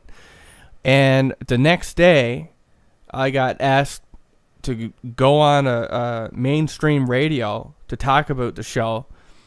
And the day after that, I got asked to be a guest on, actually I was a guest on a local TV show. So, we went from talking about ending the show, and there was almost no, like we hadn't been doing anything for a while. The views were down, and then as soon as we said that, okay, well, we fixed the problem, now we're going to continue to do it. The next day, I was on radio, and the next day after that, TV about the show. So that's kind of a strange coincidence, I guess, because, that didn't really happen a whole lot while doing the show within the last 4 years. So yeah, that was kind of weird. Coincidence or not, because they came to me, right? Like I wasn't looking for it. It's just kind of weird. So let's see what other questions we got here. So let's see. I've seen a few comments from Firefox. So he posted a couple of things here. Firefox 99 Flores. So a few years ago at night at like 11 or 12 p.m., my family and I were minding our own business, and we started to hear loud noises or loud hits on the roof, like with a metal object. And then he continues a little ways down, saying that his mom started feeling that it was something paranormal and started yelling stuff like, get the fuck out. Weird thing is she started to hit the ceiling with a broomstick. I'm not 100% sure what the so Ryan, you could hear a hit or two back very loud. He decided to go and see what was up. He climbed on a ladder, saw nothing, just a cat staring back at me. So yeah, that's a weird little story. Weird sounds in the night. I mean, that's something that's been with us since we lived in caves. As soon as we can't see what's around us, our mind starts running wild, and especially when we're when we're all covered in and closed in, and there's something running around outside your enclosure or making noises outside. I'm willing to bet that there's a mundane explanation for what you and your family experienced that night. And I mean, if mothers, I'm assuming that many mothers are like mine. Mothers, they have this instinctual drive to protect their young, and if for some reason they feel that their young is in danger, they will arm themselves with brooms or pans or just long store-bought Shoppers Drug Mart fingernails if they got to protect their young. And if that means screaming obscenities into the night and beating on the ceiling with a broomstick, then in my experience, they damn well will. Okay, so there's a couple other questions here. Shoot.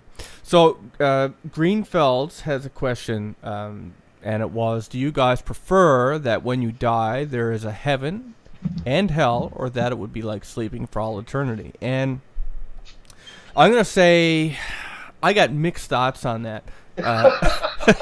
Right?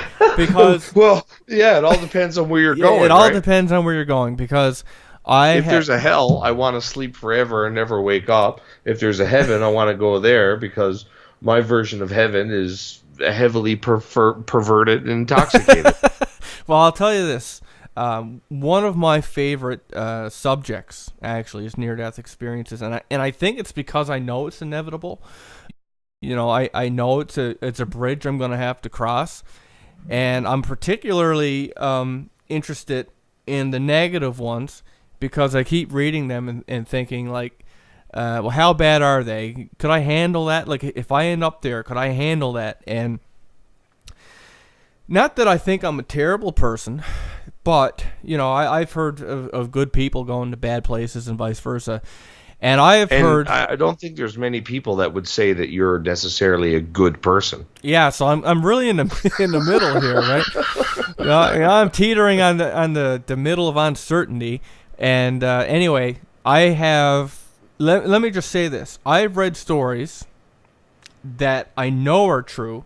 I've actually got a family member where they got to tell me some stuff, and it absolutely fucking terrifies me to think that I could go there. Like you're talking about your grandfather? No, not my grandfather, but it is a family member. It wasn't a pleasant one. And anyway, it fucking, man, I tell you, I'll never be comfortable with it. I mean, I'll be on my deathbed saying, no, not now. I'll be screaming. I'll be taken, kicking and screaming for sure. So yeah, I mean, if I'm going to hell, I hope I sleep for eternity. If not, then, well, I guess I hope I go to heaven. You know, just to re-summarize what Ryan said. So that's my thoughts on that. The other question was from, I was just looking at it, the LIKP. Will you guys eventually have guests again?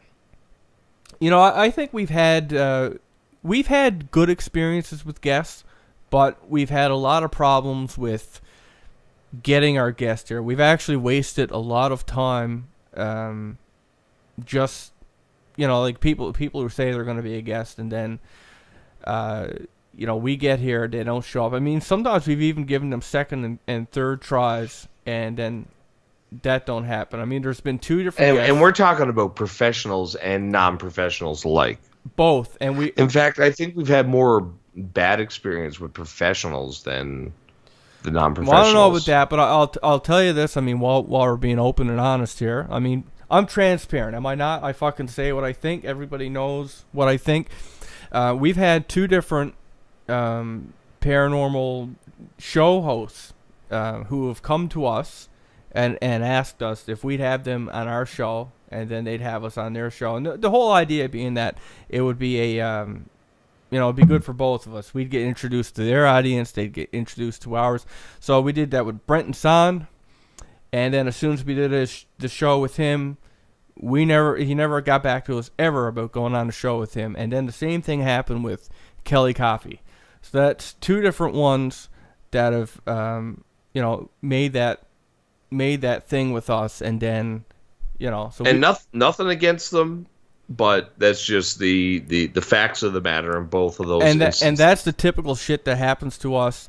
We've also had we've been asked, you know, to go on, I'm not going to say what they are, but some real fucking popular radio shows and shit like that. And then they get us to jump through all these hoops, which we do, and then we don't hear back from them. It's like, I'm at the point now where I don't want to waste any fucking time with anybody unless, like, I actually like what me and Ron does, because we don't have to rely on anybody else, and we show up, right? We show up and we do our thing. We've had great guests for sure. We've had, great times with certain guests, but we've had so many people fuck around with us and just eat away our time and shit like that it's really turned us off. In fact, just speaking off the top of my head, if we were to have guests, I think what I'd like to do is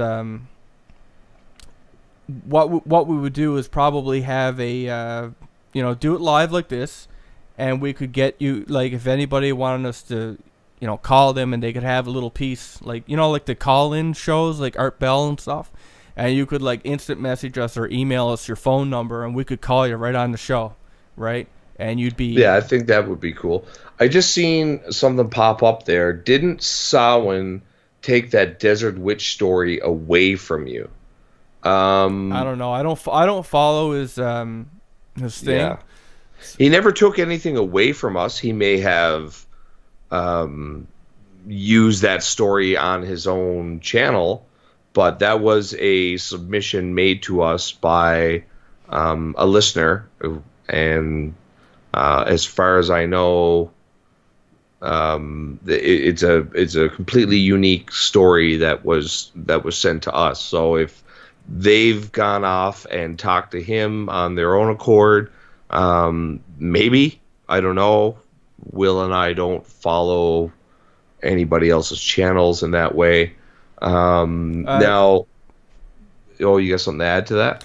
No, I was just... Hunter got a pretty fantastic question there. Did you see it? No. If hunting paranormal creatures was an actual paying job, think monster hunting, would you guys do it? Of course we would do it. We almost did it on TV. We almost had a TV show hunting down aliens. When Will and I lived in the same place, we routinely went out and sought the paranormal. We went out and put ourselves in situations and used all the knowledge that we had at our disposal to create paranormal situations and get us into it. So I'd have to say, personally, yes. Honestly, I think if you and I lived in the same place, this show would have taken a turn where some episodes probably would have been me and you out in the field trying to capture something. I really do, right? Because, I mean, when we lived in the same place, we were always, fucking with this and fucking with that. I mean, that's how a lot of our experiences started, right? It's like playing around with the occult, trying to create spirit radios and all different kinds of shit like that. So for sure, I think if we lived in the same place, that's what the show probably would be. We'd get your brother to chase us around with a camera. With a camera, yeah. We'd be the trailer park boys of the paranormal world. It'd be Supernatural meets Trailer Park Boys. Yeah. Yeah. So the LIKP, 2 extra parts of the story were told. So again, if we were told by the original teller of the Desert Witch story that there was more to it, and that they would post more. I don't think we ever received any more submissions from them, but if they did go to his channel and tell more of their story, then perhaps. So I guess we'll tie that question up there. Because there are lots of other ones. Do you see one there you want to answer? Yeah, so I got one from Dreaming Mysterica, and she said, I know that we're doing live shows now, but are we going to get Ryan's Wendigo story? So that, I hope so. Now that's up to Ryan to say if we're going to do that one. Yes. Yeah, that will happen. The timetable, of course, has been all tossed up in the air, but we will do a episode on the Wendigo. Well, yeah, I'm glad. And now I got time to research it, because at that time I was so engulfed into the Japanese, the crazy Japanese stories that I wouldn't have had time. I wouldn't have had time to do that. Let's see what else we got here. We'll answer a couple more questions before we head off, I guess. It always scared me that we get the shotguns and salt Ryan and Will. I'd love to. I wish I had a shotgun. That's a common trope in the Supernatural series, which I'm a huge fan of. I love that show. I've been watching it for Jesus, how long has it been on? Like a decade or something. But they pack salt into shotguns, and that way they can shoot ghosts. Well, I was just laughing at Spike's comment there. If you guys capture Bigfoot, don't send him to a porn studio. I was like, yeah, no. I can't say I planned it. Can you imagine the actress's response? Like, so who's the John this time? What the fuck? You know. Well, I mean, Ron Jeremy had he's a full Italian, career, so Bigfoot Bigfoot would do all right. They're about as hairy, I guess. You know. Jesus. All right, let's move on. Let's see. Imagine what because of blah blah blah blah blah blah blah. Wendigo, yes, you guys believe in the alien abductions? Yes, I do believe in the alien abduction stories. Actually, out of all the different paranormal stories that we do, I mean, the UFO alien one is probably the one I've had the closest experience with. You know, I've seen UFOs and stuff like that. So, and there does exist a scenario where I may have been part and parcel of an abduction myself. Really? Do I know about this? The missing Yeah, card? it's the whole bog thing. The bog thing. Okay, yeah, that was a cool story. When my cousin and I were in the bog and we were camping out there overnight, and in the morning we got up, packed up everything, and then went back to his house. And then his father continued to, kind of tease us for not staying out there all night, which we didn't understand because we stayed out there all night.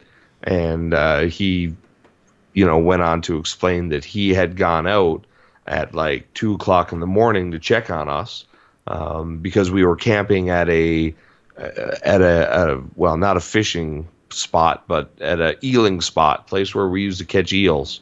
And it was a very specific place that we had gone to many times, so there was no confusion as to where that may have been. But he went out there and claims that there was no. We were in a tent and we had a four-wheeler, a quad, and he claims that there was no quad, there was no tent, there was no nothing. And he looked up and down for us, couldn't find us, and came back home. But we were we thought we were there the whole night. So to this day, I still don't have an explanation for it. In fact, when I was in Newfoundland this summer, I was planning to kind of sit down and have a private conversation with my uncle about it. But he lives in a little outpour community, and when I went to visit, unfortunately, he was away for work, and I wasn't able to kind of corner him.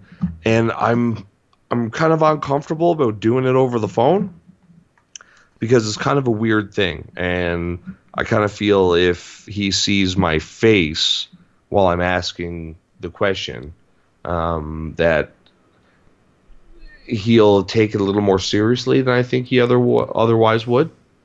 Okay. Well, so I think there is a possibility that at that time that I may have been abducted. There were stories circulating about that area, and very, very intense UFO sightings. Yeah, that was a cool story. You should get that regression shit done. Hypnotic regression. Hypnotic regression. I'm rather immune to hypnosis. I do believe. Like I have to focus very diligently. So do that. I've tried it a couple of times, and 90% of the time it's been unsuccessful. Well, that I tried again. I just don't know of anybody around who can do it. Well, that being the case, we got 10 minutes until it's 2 hours, and seeing as how I'd like to have a nice even 2 hours, how would everybody like it if I just shared one last short story? Because man, we got a ton of user submitted stories, and I feel guilty that they're not out there. So how about we do one little short one, and we'll clue it up there. And yes, Yo Mama's Boss, I have. Actually, I'll answer that. I'm going to take that and put it at the end. So when I finish my story, I'll tell you a little bit about it. If I can copy paste because the window keeps moving. All right. So this story comes from Matt Flowers. And I got this on August 29th. So, I mean, I'm just going backwards. But, I mean, you could see, I got a lot of submissions to catch up on here. So, anyway, this came from Matt Flowers back in August. And finally getting to it now. So, here's his story. When Matt was 5 years old, his uncle passed away while he was attending university in Ottawa. That's Canada. He was pretty close with his uncle since he was younger. And, his uncle was actually younger than his dad, and it was a lot of fun, right? I guess they connected. And anyway, he was fast asleep in bed one night when he suddenly woke up, and he remembers being vaguely cold in his bedroom. And he said his door was open because as a kid he was really afraid of the dark, so his mom would actually leave the bathroom light on. So I guess the light from the hallway would reach into his room, and it made him feel better, and he could sleep. So as he was laying there, his uncle, who was named Brad, he was standing in his doorway. And at first, he kind of looked like TV static. And if you remember what that used to look like, back... I picture like the old TVs. I know it happens on the new ones too, but all that fuzz is like white and black mismatch going all over your TV. So that's what he was seeing, and in the shape of his uncle standing in the doorway. And where you're seeing something in the dark, it has this look to it, but he could tell that it was him.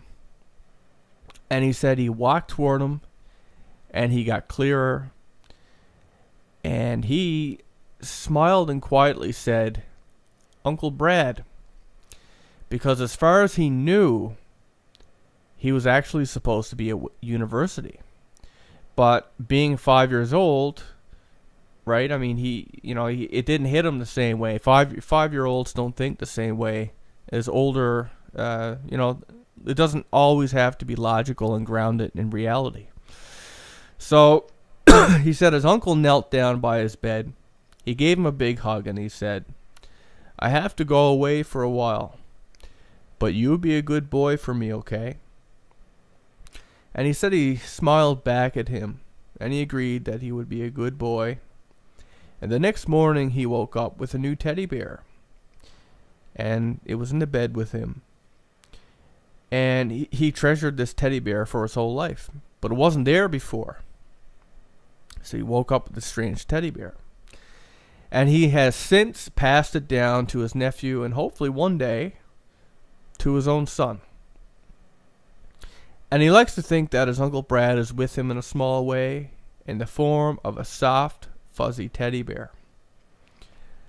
So, yeah, that is Matt Flowers' story. His dead uncle seemed to have visited him in his room and left a teddy bear. I mean, on the surface of it, it's a very touching, heartfelt tale, of course. But when you really look into it, I mean, that is a very intense kind of ghost story. Well, it's manifested too, right? He manifested. Well, exactly. He physically manifested an object, or and I mean, there's no science when it comes to understanding the spirit world, but insofar as we can kind of quantify it as being an actual phenomenon, manifesting physical objects is something very rare as far as I know.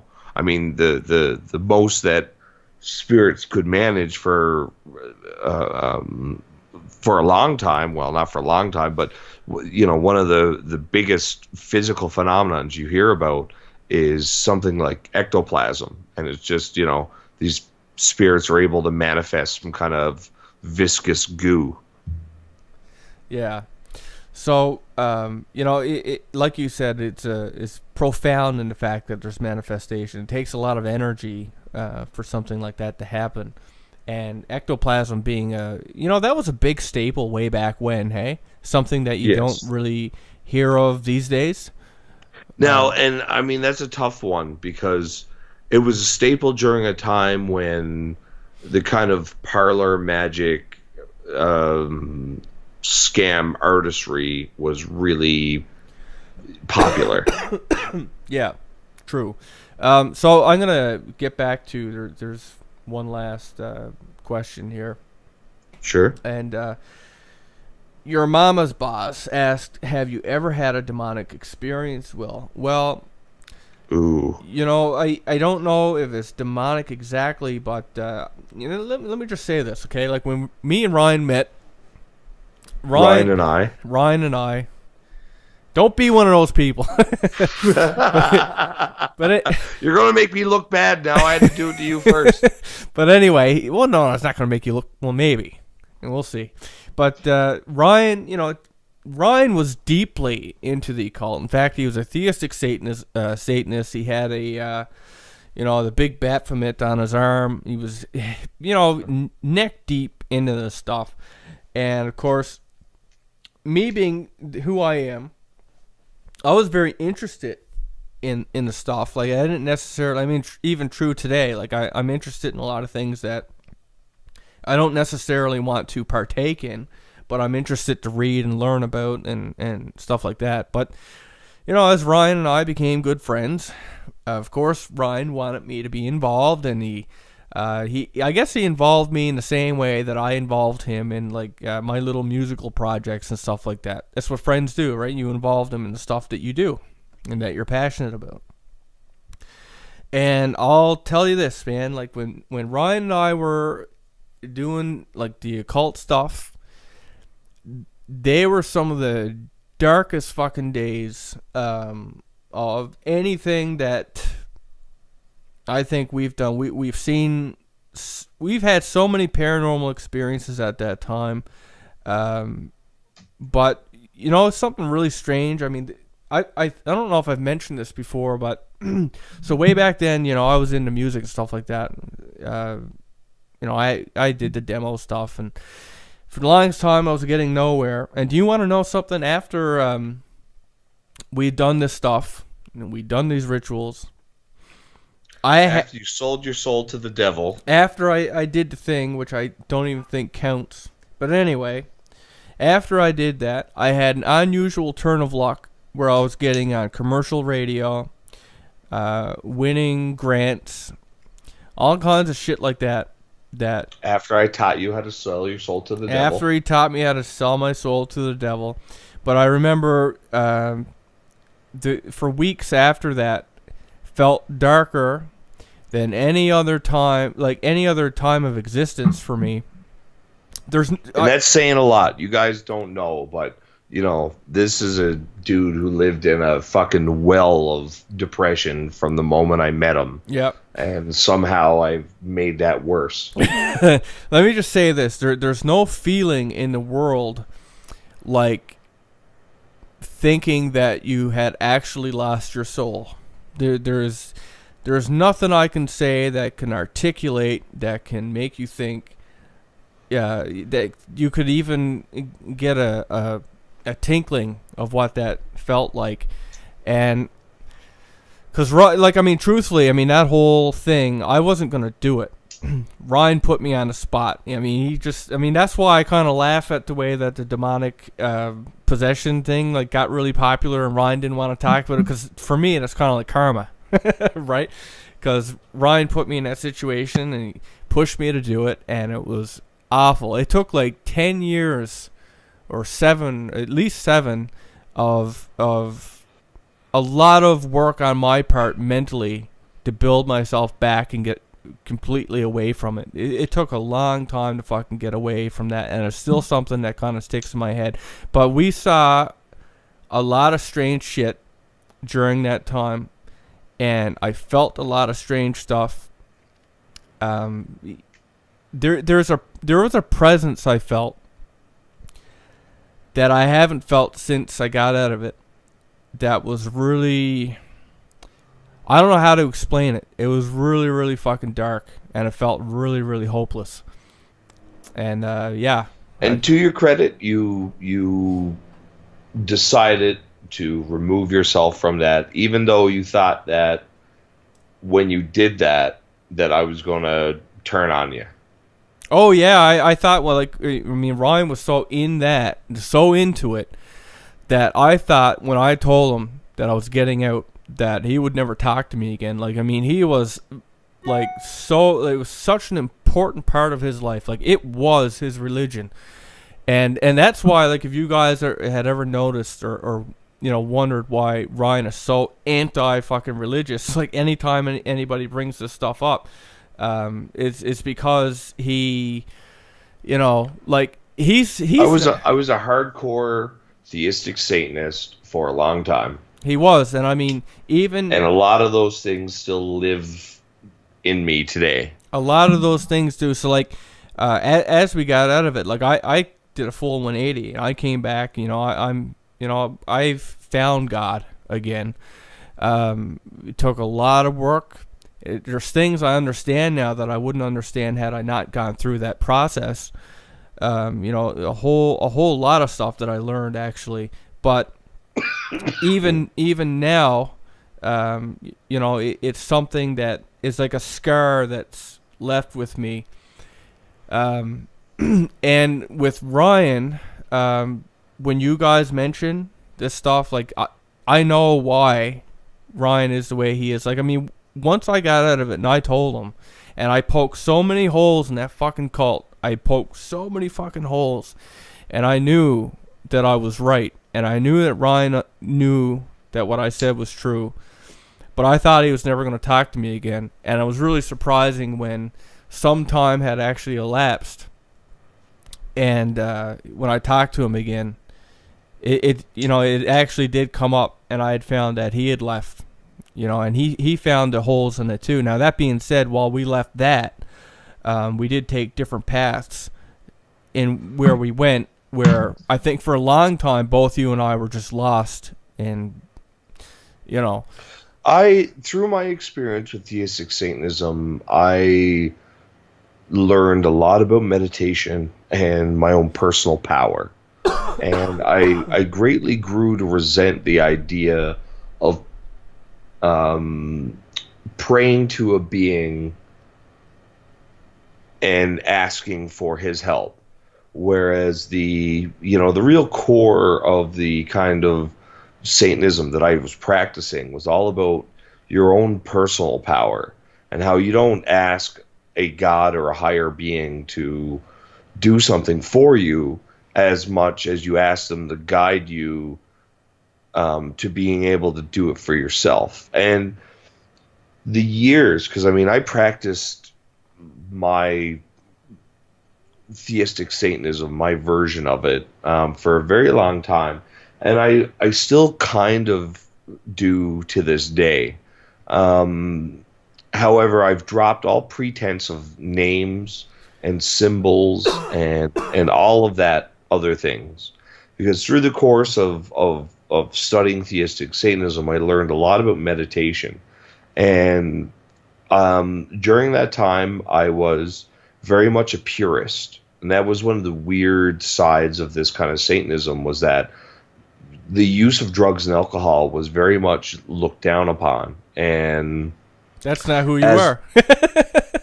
Yeah. And as a result, I didn't touch drugs and alcohol for a long time, and I focused solely on meditation. And I achieved some really way out there, trippy fucking states, and had some really wild experiences. And what I feel and what I believe is that I came in contact with non-human intelligences at certain points. Briefly, it's not like anything that they would have you believe in the movies or any of that shit. That, you know, we're talking about something that's so outside of the human experience that communication itself is difficult. even if there is some kind of a mutual understanding. And as Will moved into his stream of thought on those things, the Kundalini, those were exercises that I worked on quite extensively. You got me to work with them too. What's that? You got me to work with them too. Yep. I did a lot of the how's it pronounced? The Merkaba. Trying to achieve Godhead. Well, that's the Kundalini, right? And that was the whole idea. And I really still believe in that. I really believe in the individual and the individual's ability to rise up above their station and to become more. And there's never been anything in any of the other major religions that have really spoke out to me in that way. I've always been an individual. I've always been about my own strength, my own power, and what I can personally achieve. And the idea that I need this parent figure like, God or Buddha or Muhammad or Allah or Jehovah or whatever, to help guide me along has always bothered me. And I guess I just like the individualism that Satanism represented for me at the time. But that very specific particular part of it is behind me, and I'm very much in the mind of being my own sovereign being and using my own force of will and focus and knowledge to get what I want out of this world and in the next, if that's possible. Yeah. So Ryan and I were on the same page with so many things, but there are. This is a trail that I think we've branched off a little bit. To a degree. I think we still see the merit in each other's points of view, but we've definitely, we've strayed. But, I think that's a good point that somebody pointed out, is that everybody takes their own journey. And I don't think that religion was ever meant to be, spoon-fed to you. I don't think you can get it that way. I think, you talk about what's important in life, and people talk about how hard they work for their jobs, for their families, for their education. And nobody talks about how hard it is to grow your spiritualism. And a lot of people who go to church, it's just a thing you do. You go there, you repeat what you're told to repeat. I can't go to church, even though I've come back full circle, and I do believe in God, and I have a relationship with Jesus and stuff like that. In my own way, I can't go to church because I absolutely fucking hate the stand up, sit down, and the droning of "and also with you," and also it's just as bad as a fucking cult the way it is. It grosses me out. I don't like it. Well, it's all about inclusivity and indoctrination. Yeah, see, I don't like that. I will say that even though I have my own views on the matter, I think that the truth of spirituality lies in a well of understanding that is so deep that the average person would struggle very much if they were to look in the direct face of it. That each of the world's religions, and I mean all of them, right? I mean, there's like 62,000 fucking gods that are currently being worshipped on the face of this planet right now, and however many religions that represents, I don't know, but I think that each and every one of them is a facet of something so much bigger and so much greater and so much further beyond what you think it is and what any of us can think it is, because the level of conceit that you would have to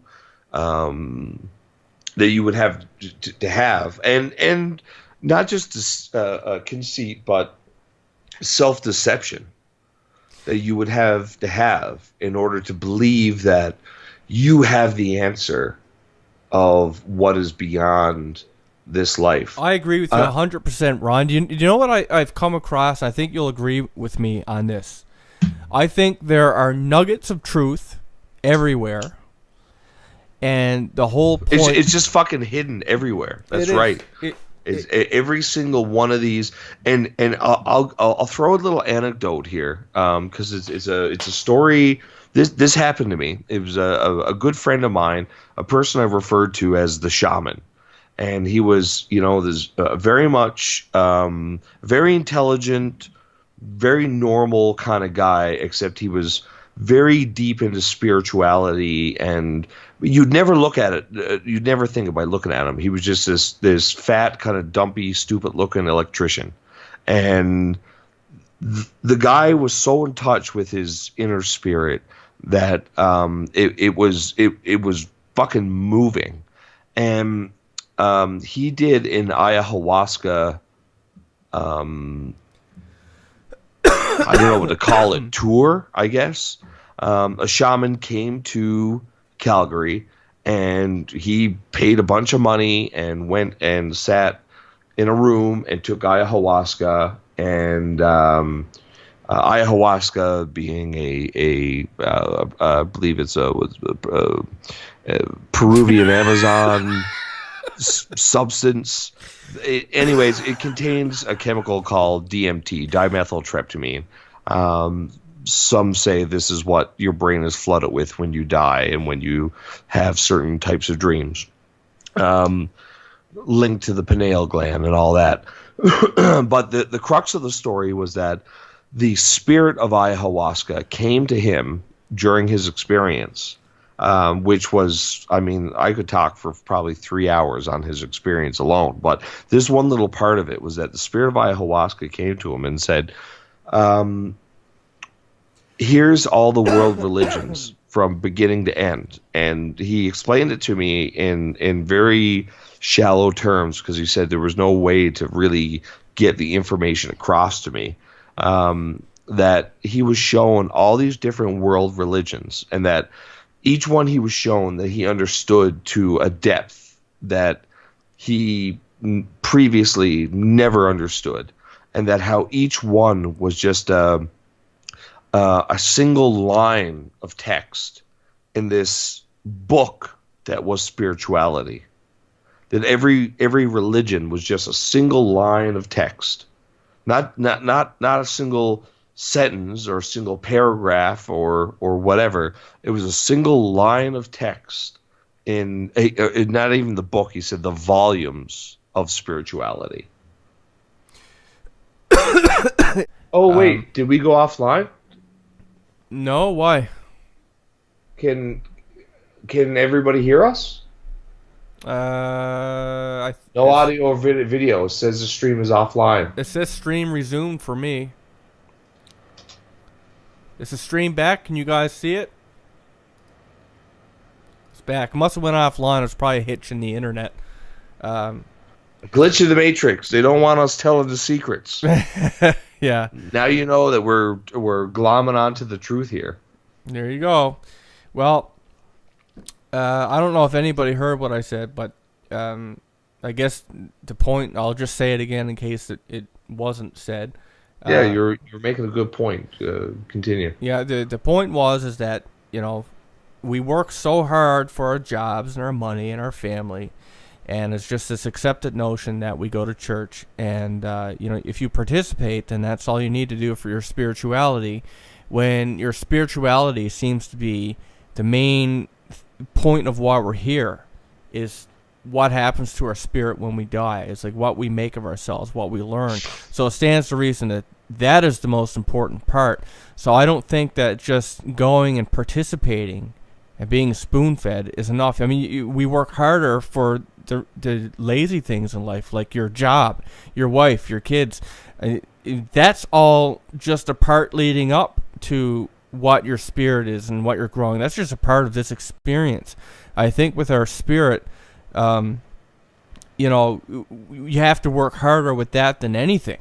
And I guess that's why for me, I've been all the way, you know, I've read so many different religions. I've even gone with you, Ryan, through the Satanism stuff, and I haven't stuck anywhere. I do know that there's nuggets of truth everywhere, but I can't stop looking because it seems like I know somewhere in the back of my head, I know that your spirituality is the most important aspect of this experience we call life. So, you know, But now I'll ask you this: do you think that it's something that people need to necessarily focus on in order to be successful at? Well, You know, there's so many people who live. You know, I mean, like we've already established at the beginning of the stream that you and I are not what the world would consider good people, right? Yeah. I mean, we're all right people. We're decent, run of the middle line people, but we're not good people. And so humbling just to say. Yeah, Like well, that. fuck, if you can't call it how it is, right? What are you doing on the internet? Yeah. If people are just living their lives, with goodness in their heart, which I'll fully admit I don't do. I'm wrathful and all the other vengeful and all those other bad things. But for those people who out there, they live lives filled with love and caring, and they look after all those that they can and all those things. I mean, that's an ideal world, really, and a world full of people like that. It is, but my argument, it's just too hard. My argument being, how many have we talked to with people who have died and come back, and how many stories have we read? And it seems like the whole point of life is what you do with your spirit. I mean, to the point where our bodies are so special, this experience, like supposedly that you can only actually, grow your spirit inside this body to the point of that's why demons want to possess us. That's why there's something special about our bodies and being here that all the demons want to get into, that dead spirits that want to get into, because it's allegedly the only way that you can grow your spirit, and only by growing your spirit when you're outside of your body can you ascend to the higher places that would vibrate with your frequency. So I think it would be a waste to just come down and ignore it and maybe you're a good person or whatever, but we don't know enough about it. Like it's a wasted opportunity. If all that's true, then I think that's the whole point. I mean, life is a learning experience. You don't come down as like, well, I can learn, but fuck it. That's the equivalent of the guy that's like, well, you can go to university if you want, or you can just go get a minimum wage job, right? I mean, there's a payoff there if you work for it. I think that's the I think that's how it works. I mean, as well as I do. Generally, for people, you get what you work for, right? Sarah Sim, I think the point that Will's making there is that the purpose of the physical body in the context that he's speaking about would be to reach the creator's level. That's one thing that Howard Storm said to me that really resonated with me deeply. And if any of you haven't heard that episode, go back and look for it. Is it called Howard Storm or Father Storm? I can't remember what it's called. I think it's a hellish near-death experience with Howard Hellish Storm. near-death experience. But it's with Howard Storm. It's probably in the keywords. So if you just effed up stories, Howard Storm, it would probably come up. Anyway, the point I'm trying to make was that he hit on something that really resonated with me deeply, that when he was dead and he was speaking with Jesus or God or the angels or whoever the fuck he was talking to, they told him that the whole point was to live your life, die, be incarnated in a different life, most likely not on Earth, and continue on up the ladder until you got to the point where you were able to, I believe the way he put it, correct me if I'm wrong, was participate in creation. That was the ultimate goal, was that once you reach that level, that I'm not saying that once you reach the level of the creator, if there is such a thing, and I'm not going to say if there is or not, but if there is such a thing as a creator, we're talking about an entity, a being, of such an omnipotence, that we can't even comprehend a 1/1 billionth of its consciousness, at our current level. And that if we're going to approach that level, that we would eventually get to participate in creation with the creator. And I think that was one of my favorite parts of our talk with Howard Storm. Yeah, so I mean, this is a very deep discussion that, I mean, honestly, we could probably talk for all night, but I do have to get to bed, get to work in the morning. So I do want to thank everybody for coming out, and it's been really cool actually getting to have. It's been fantastic. I mean, the fact that we just pulled the trigger on this for out of nowhere, we were basically testing our ability to do this, fired it up, and people jumped in, and we were like, yeah, let's do this. And so thank you so much, everybody who came and spent the night with us here. I mean, I know that there's a lot fewer people watching now than earlier, but the fact that so many of you stuck it out with us through all of this, thank you so much. Yeah, you guys are amazing. Like, honestly, this is what we had wanted to do for a long time, and just for various reasons, we just couldn't get it to work. But this is the new way. So I know some of you guys have dropped in like midway or near the end, but this is what Effed Up Stories was always meant to be. We always had hoped. I mean, when I made it with the idea that it was going to be user submitted stories, and then the podcasts were going to be all user submitted podcasts. And starting out, it was slow, so we just started doing other stuff, and then it started to snowball, and we kind of lost sight of what it was meant to be. But now, finally, I think we've reached that point where we're just going to be, it's all going to be about you guys. So I'm going to be getting through all the different user submissions that we haven't done yet. I mean, I got through 3 tonight. So keep sending in your stories, because we're really going to be doing them like every show now, generally. And what we're going to do, tonight was kind of random. We just we got to set up. It's like, fuck it, let's just stream a show, and if anyone shows up, fine. But from now on, just so you're aware, we're gonna have a show 5:30 p.m. PST time every Monday, and every now and then I think we might just do a random one, like if like a Thursday or Friday comes and we got some extra time, we might just pop on and do it. But Monday, at least, you can count on, at 5:30 p.m.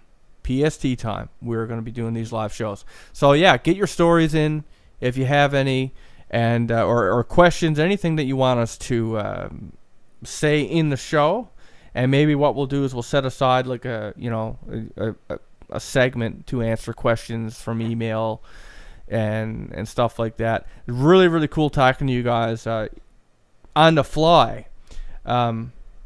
Very, very, very cool. So thanks, guys, for showing up, and we'll catch you next time.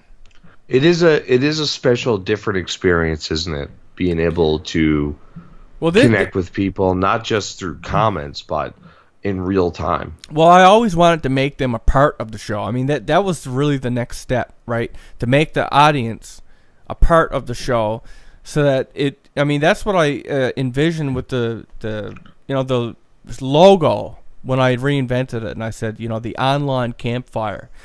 And that's how I wanted to do this. This is the online campfire where, everybody sits around this fire. Everybody has input. We're just a bunch of people sitting around this online campfire, sharing ghost stories, sharing ideas. Obviously, we live in different parts of the world, so the internet lets us do this in a way where we can all kind of come together.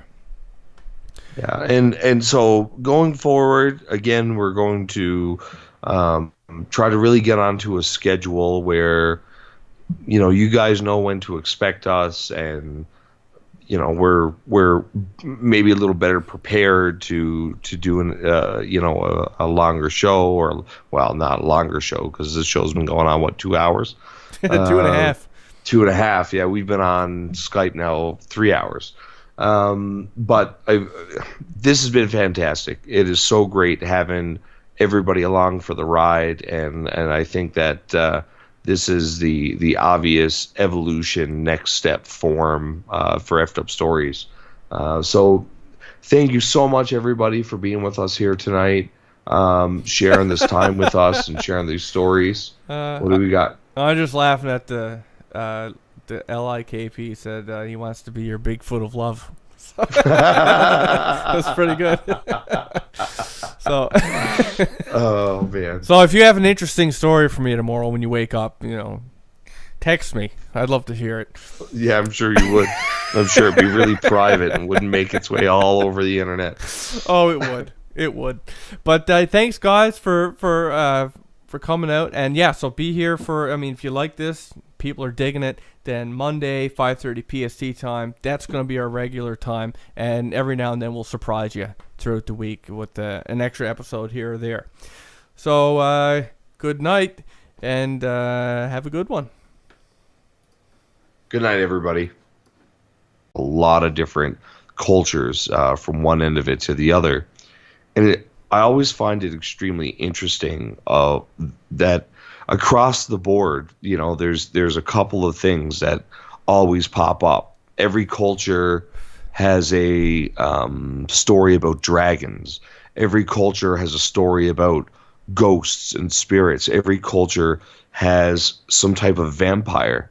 And every culture seems to have stories about fairies or little people. And it has always struck me as such a poignant fact that no matter how absurd stories of little people and fairies might seem to be on the face of it, when you really sit and think about it and consider that some of these stories are hundreds, if not thousands of years old, and range the entire surface of the planet, cultures separated by hundreds of thousands of years and hundreds of thousands of miles, and they have such similar folklore. Oh yeah, for sure. And like you said, with the little people from Ireland, right? Like Ireland is really prominent with that. And of course, the Irish came over to Newfoundland, and when we did the story, the podcast on the fairies and stuff like that, a lot of that actually came from Newfoundland. Those particular stories, and there'd be stories where like groups of people, or no, not groups, like a person would be basically led into an alternate dimension full of little people, and I believe that was even a thing with what was the name of that mountain with Hitler? Untersberg. Untersberg. Right, there was this whole thing where there was a belief that it was like hollow inside, and there were little people that came from the future and stuff. So there's lots of really interesting stories, but like you said, they span like hundreds of years. Some of these things, stories that have been passed around forever. So before I want to do another fan submitted story, start getting those out there because I feel so guilty after.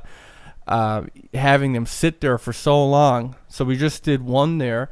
And I see that a bunch of people have come in since we started. So for everybody who came in since I said hello to the new people, they're all, a lot of these are familiar names, of course, but I just want to say hello. And, as it happens, I see Spike there. I got a story from Spike recently. Had to do with glasses. Let me see now if I can find that, and we'll do that one. Austin, the test site. Dinosaur stories always interest me. The ones coming from deeper parts of Africa. I think there's one, oh, what is it called? Like the Moklo Mambe or something like that. It's probably one of the oldest dino slash cryptid stories. I do believe that it comes from Africa. As it's described, I think it's some kind of sauropod, like sauropods being the group of dinosaurs, like the Brontosaurus and those kinds of things. 4 legs, big body, long tail, long neck, tiny head. I'm not sure of the spelling or even the pronunciation, but I believe it was called the Moklo Mambe. And there are several other stories of strange dinosaur-like cryptids coming out of Africa. I believe there's even one that's what do they call it? A megalotherm. It's one of those giant ancient ice age sloths that my ancestor. Your ancestor. All you had to do was say sloth, and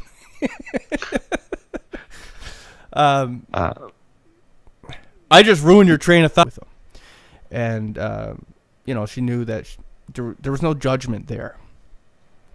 So everyone is gone from her house at her aunt's house, and there's no kids anymore. Everyone's out working, college or school, and she hadn't been feeling well, so she decided to take a week off of work and rest up at home. And she never really had the place to herself, right? I mean that's the way life goes when you get older and married and have kids. So her aunt's house was a madhouse. She finally gets a break. She's not feeling well. And anyway, as she's home taking this time off from work, she began to notice weird things happening. Noises, stuff moving, doors banging. The usual spooky stuff. And later in the week, she was still feeling sick. And she went down to her room to lie down on her bed for a bit. The door was closed, shut, and she heard the handle move. And she turned around and had stopped still, trying to think nothing of it. But she turned back to face the window, but again, the handle moved. And this time she turned around and the door was open.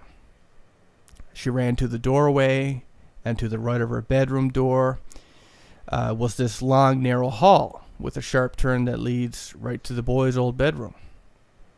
And when she looked down that way, she saw a man about 3 foot high running around the corner and dashing into the boys' room.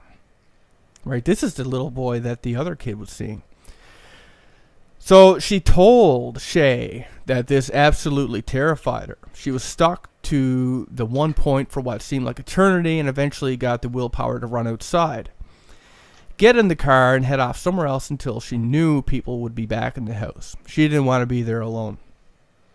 And her fear, thinking and knowing that she saw something in her house, proper and tangible, had a massive effect on her, and they eventually, she got the hell out. And she remembers her aunt telling her, "You must think I'm mad." And Shay was just like, Damien used to tell us about this little man that was always around in his bedroom. And they used to think that he was messing with them, so they tease him about it. But yeah, it was an actual thing. So her aunt actually got to see this after. And that's the story from Shay. And she said that she comes from a pretty fucked up place, a small village in the southeast of Ireland. It's rich with odd things. At least it was when she was growing up there. She got out around the age of 14 years ago. Wouldn't move back. And she's almost 32 years old now. So, hey, you're right around my age. And some events that took place in that place as she was growing up had a major impact on her life, like a lot of these stories do for many of us. And anyway, so that is Shay's story, and there's something at the bottom now makes me think it's a he. If you are a he, I've been calling you a she the whole time. I apologize. But yeah, that's Shay's story. So the little man that the little kid saw growing up, the siblings, actually turned out to be true. The aunt saw it when she got older and decided to spend some time alone in her house. So, well, I was really wondering where the story was coming from because, of course, I haven't read this one before either myself, and I can honestly say I'm not very surprised that it's coming out of Ireland. That's we did do an episode on fairies and little people, and in a lot of our research, I don't know how much of it we covered, but in a lot of the research that we did for that show, I came across all kinds of stories that came out of, that part of Europe, ones that were sent in since like last Christmas. And so let's start with, I have a story here. This one's not on the website, by the way. This is what I mean. I have like 70 flagged emails of submissions that I have to get through. None of these are on the website. So this one comes from Shay. Okay, and she submitted this on October 10th. So I'm just kind of picking at random, and I'm going to start just unflagging them as I cover them. So I haven't read this story yet. This is going to be new to me too. So let's see what the story's all about. It says, "Hi guys, I just recently came by your podcast and it's really enjoyable. I have been interested in the paranormal and cryptid side of things for pretty much all of my life, having had a lot of things happen to me, particularly between the age of 10 to maybe 21. Stuff has happened since, but not to the extent of that period. This story does not involve me exactly, but had always kind of blown my mind. I find it weird to think about, even with the amount of shit I kind of dealt with myself. So, from the age of about 4 or 5 till around 11, I spent most of my time at one of my cousin's house. I practically lived there. I'd go to school from there, spend my weekends there. We were inseparable. He was Chuck Norris and I was Van Damme. So this was around 1990, and from then onwards, all they ever had on the TV were horror movies. Hey, it sounds like my house. It was pretty crazy. During the day, Nightmare on Elm Street, number 1 in particular, would be playing. Child's Play, which I was damn terrified of. Critters, Puppet Master. So, the staples of horror, along with every other horror that they could get their hands on. Even The Exorcist, strangely enough, that didn't bother her. Not until she was a little older. It was great, though. She had an amazing education in horror, thanks to them, and they had lots of fun watching horror. Who doesn't? It's a great thing. So, Shay and her cousin and best bud had a younger brother, and they shared a room. So at night, the three of them would stay down there, actually most nights. And the two lads and their older sisters, who were not that much older, there were maybe 2 or 3 years between the kids, I guess. And, that helped make them a close-knit family. And anyway, the younger cousin, Damien, he started to tell them about this little man that kept coming into the room at nighttime. And he'd say that it was messing with stuff at the bottom of the beds, and that this would wake him up. And that was probably in around the year 1994, somewhere around there. And it's strange that the memories of him telling Shay this are so strong in her mind. And she said she actually remembers imagining a little man about 2 inches tall, like a little toy army man or something. And it would, they just assumed that this guy, he was just making it up. And they'd jeer him about it, and they'd say stuff, to him. Don't let the little man get you while you're going to sleep or while you're going to the can and stuff like that. Kids, right? And when she was around 9, this was going on. So, she was around 9. But his complaints continued on for, another year or two. And eventually, Shay's older sister had gone off to high school, and later she would head off to a different high school, and they kind of grew apart.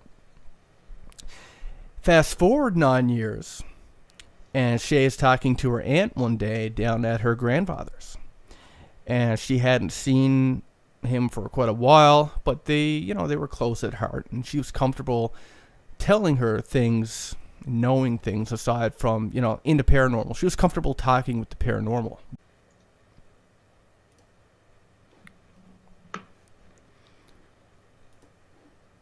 I think I just got the email. Oh, I got it.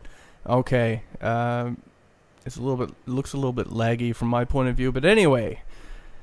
Hello everybody. This is our second live podcast, and it was very impulsive actually. We just set up to get Ryan and I in a stream. So hello, hopefully somebody can hear me.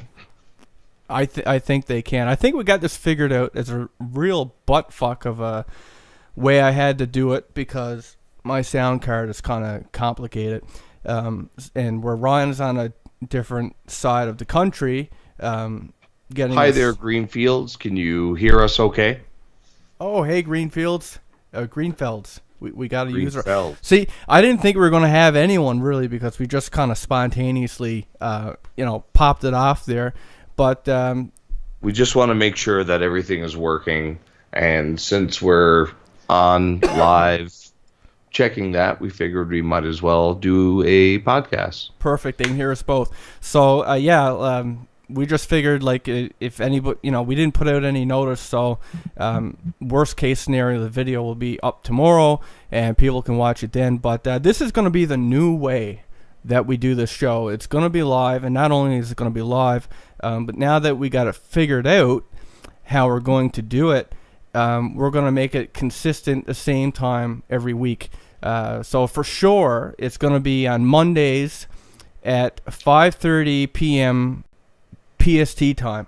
So every Monday at 5:30 PST time, we're going to be doing a live episode, and it's possible that we're going to be doing this even more than once a week. Now that we kind of got this figured out, because it's just so easier for me on my end to do it this way. I don't have to do a whole, there's hours and hours and hours of stuff I don't have to do doing it this way. And best of all, we get to interact with you guys. So hello Greenfelds, hello the LIKP, Jamie 70 full, Breaking Glass, Spike Hunter. Hello everybody, welcome to the show.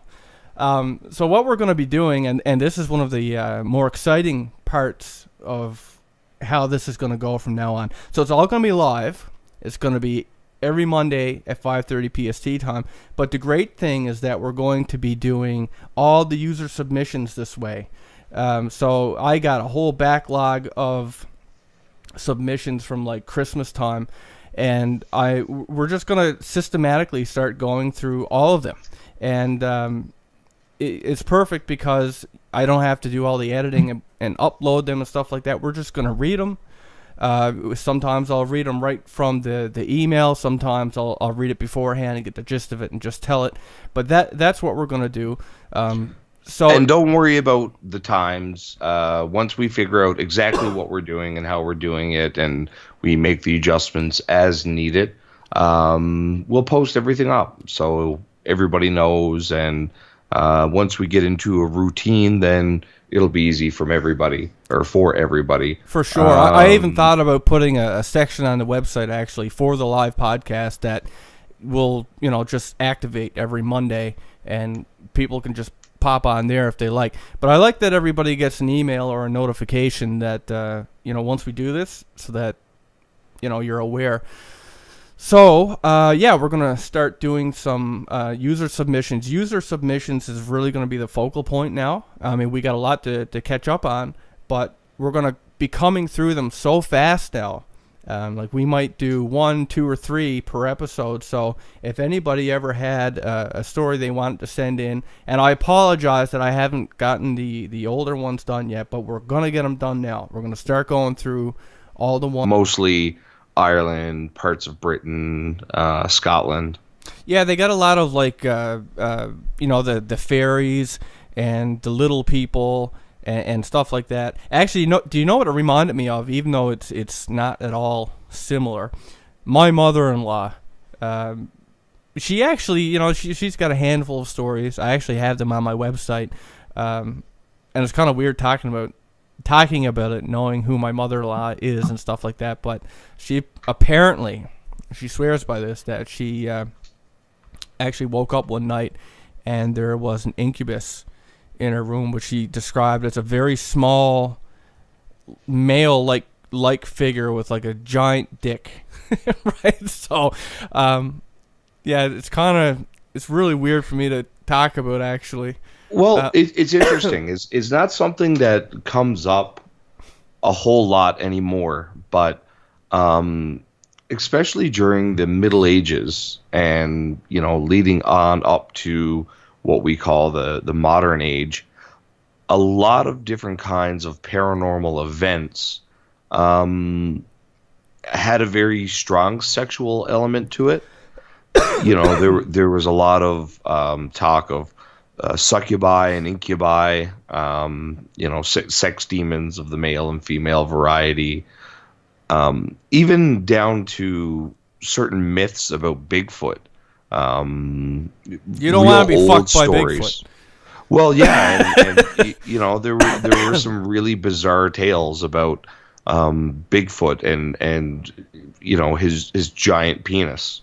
And can you imagine how he would come and abduct young girls from villages? I think the story I'm thinking of in particular was a Native American tale, but it's something that gets left out, or it's not included very often in modern retellings of some of these paranormal tales, or even unique modern paranormal events.